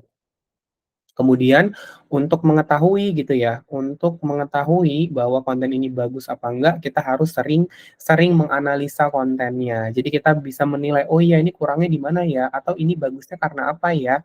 Jadi nanti kita tahu. Jadi apa yang akan kita lakukan, nanti kalau kita buat konten berikutnya, kita udah nggak mulai dari nol, tapi konten yang kita buat berikutnya itu sudah hasil dari analisa atau hasil pengalaman insight dari konten sebelumnya.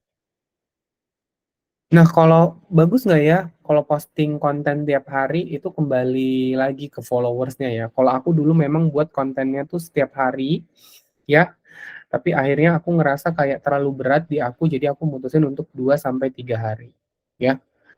Sebenarnya kalau yang aku perhatikan ya, sekarang ya, kalau aku perhatiin ya, bukan seberapa intens kita posting konten ya, tapi seberapa konsisten konten tersebut yang sesuai dengan konten-konten sebelumnya. Jadi kalau misalnya teman-teman perhatiin ya, biasanya konten-konten KOL yang bagus tuh biasa kontennya itu sama. Sama dari cara pembuatannya, sama dari topiknya, sama dari bagaimana KOL itu menginterpretasikan kontennya. Nah, itu sih. Jadi kalau yang aku perhatiin, daripada kita posting konten tiap hari tapi kualitas kontennya menurun, mending kalau dari aku pribadi ya, ya mungkin kita batasin 2 sampai 3 atau 2 sampai 4 konten dalam seminggu, tapi kontennya beneran berkualitas gitu loh, berkualitas dari perspektif kita.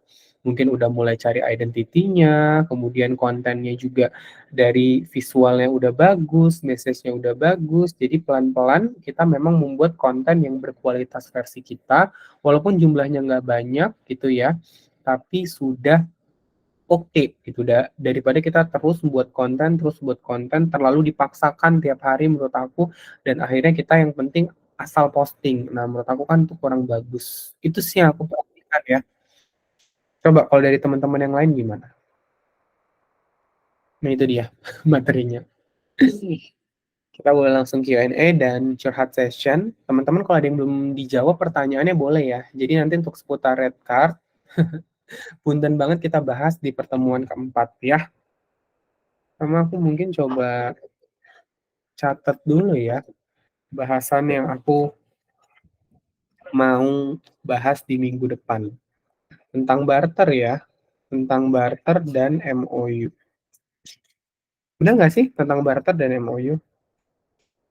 Ini tanggal 14 Februari.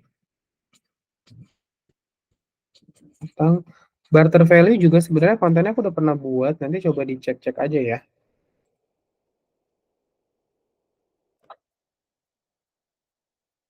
Coba nih, aku baca-bacain juga ya.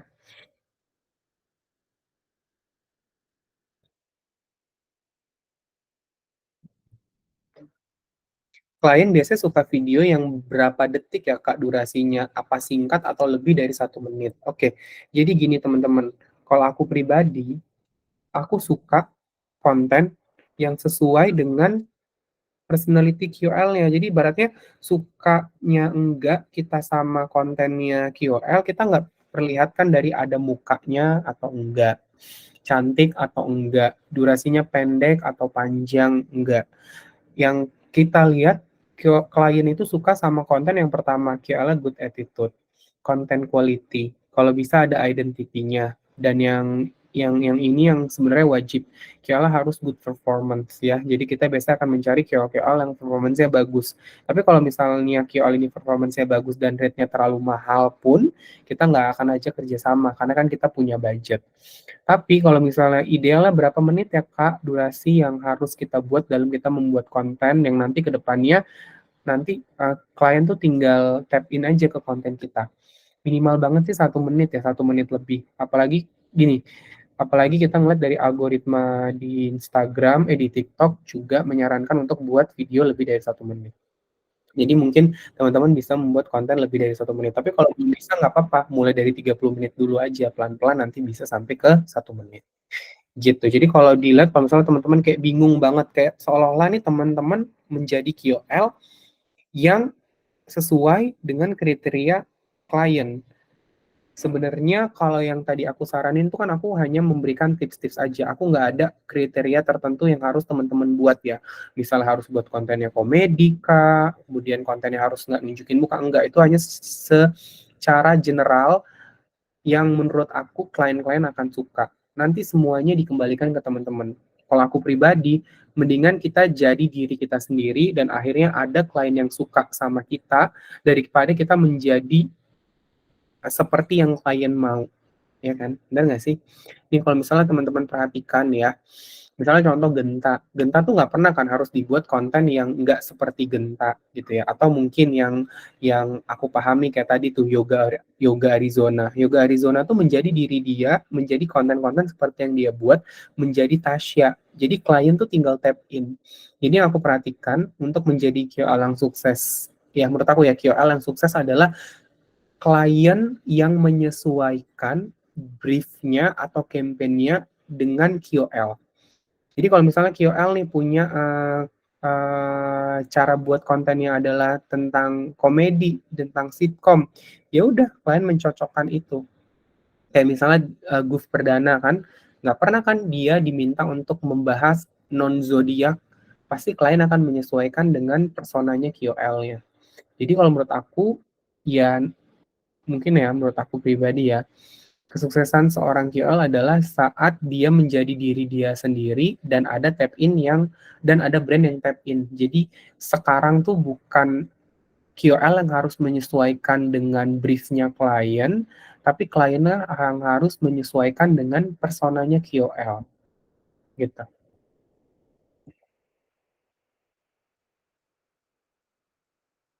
Jadi teman-teman yang lain boleh bantu ya jawab ya.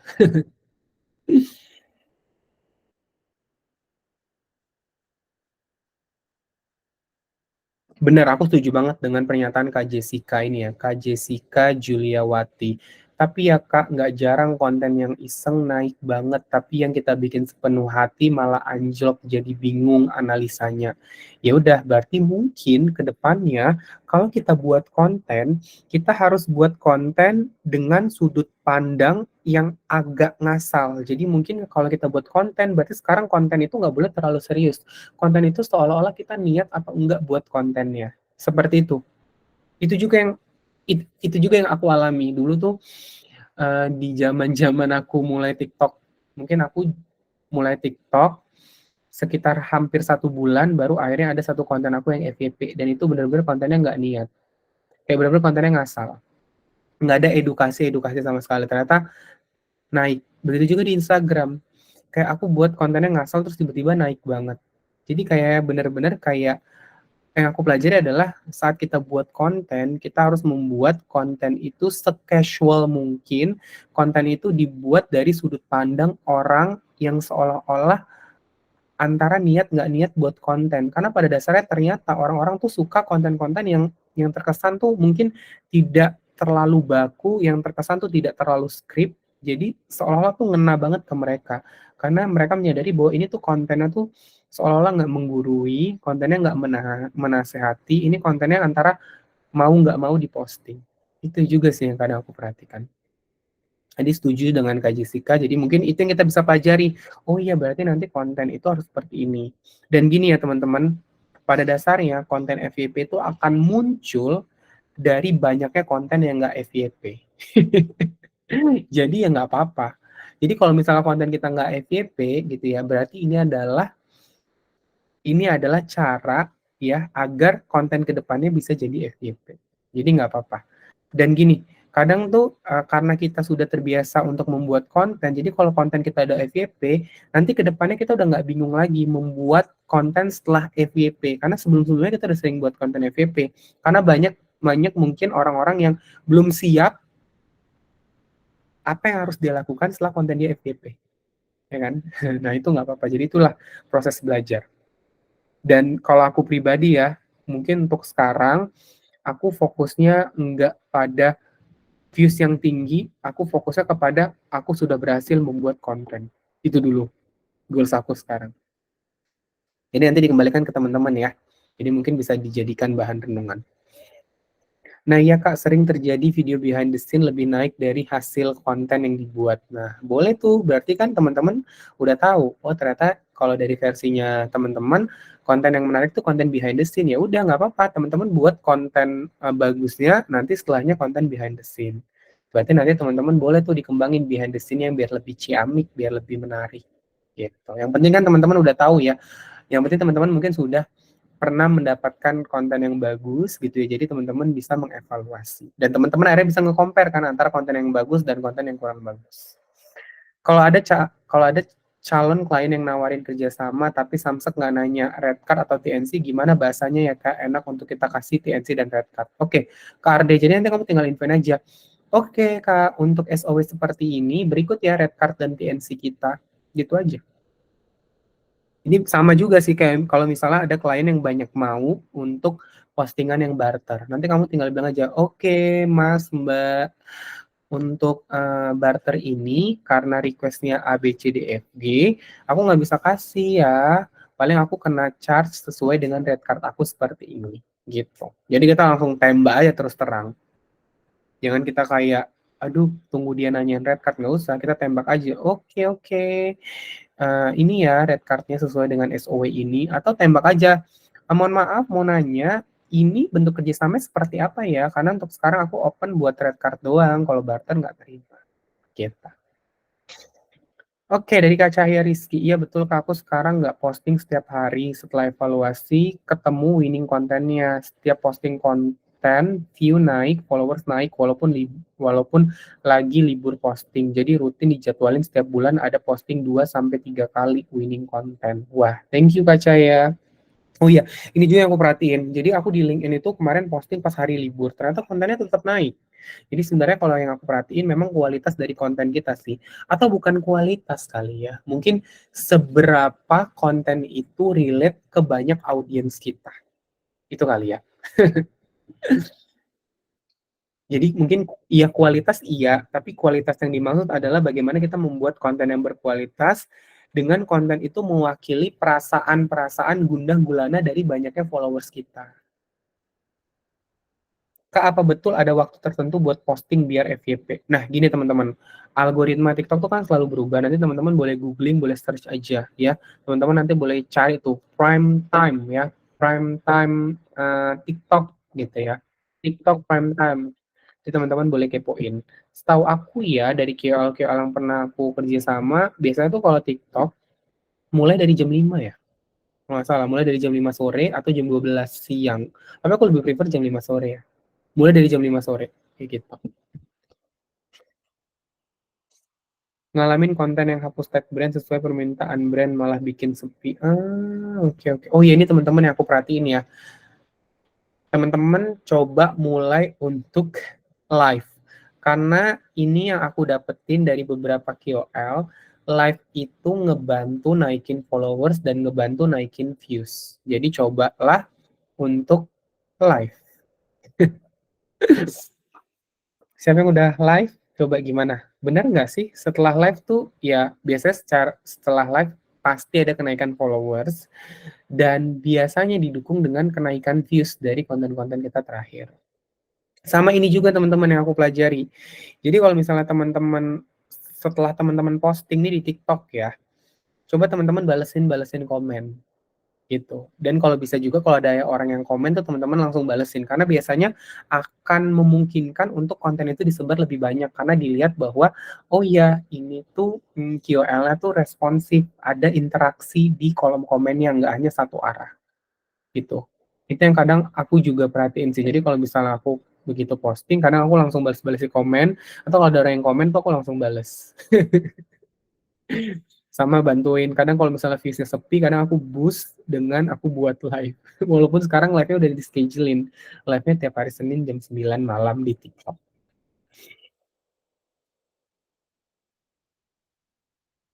Oh, gini juga. Kalau live menurut aku teman-teman, nanti teman-teman tuh biasanya kalau live tuh biasanya random, tapi nanti akhirnya menemukan di live itu bahas apa dengan format seperti apa.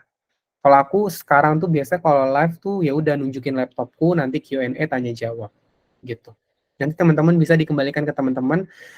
Yang penting mulai aja dulu, nanti akhirnya teman-teman tahu mana yang paling nyaman teman-teman lakukan gitu. Dari Kak Rin HR. Aku baru coba live kemarin, followers beneran nambah walaupun nggak seberapa. Iya. Jadi aku pernah tuh dapat followers yang nambah cuma dikit, tapi alhamdulillah dapat followers yang jumlahnya lumayan tinggi.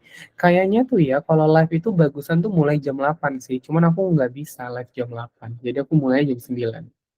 Jadi live juga jangan terlalu malam-malam banget ya. Tapi pernah juga sih live yang malam lumayan.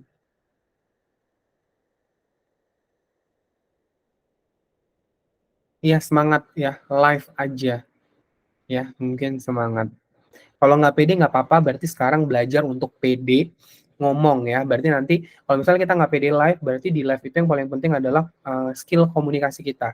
Jadi nanti ya belajar aja gimana cara berkomunikasi di depan umum, nanti bisa dicari di Google, di YouTube, dan lain sebagainya. Kalau kamu belum pede ngomong gitu ya, poin paling penting adalah setelah dapat materinya, ini yang menurut aku ya, setelah kamu dapat materi, tips-tips pede ngomong gitu ya, atau mungkin tips-tips jago live di TikTok. Nah, sebelum kamu live, mungkin kamu belum pede, kamu record dulu diri kamu.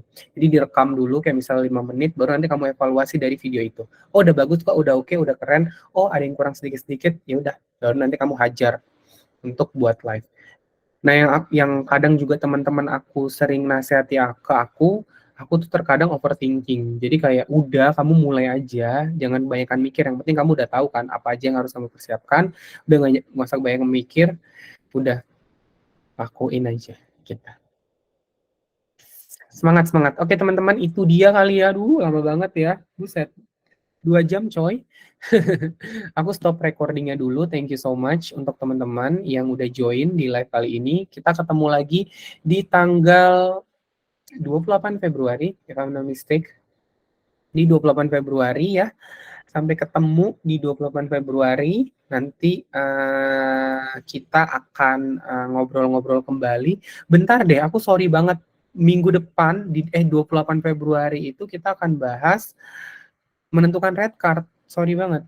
Jadi di minggu depan kita akan bahas red card, jadi teman-teman jangan sampai ketinggalan.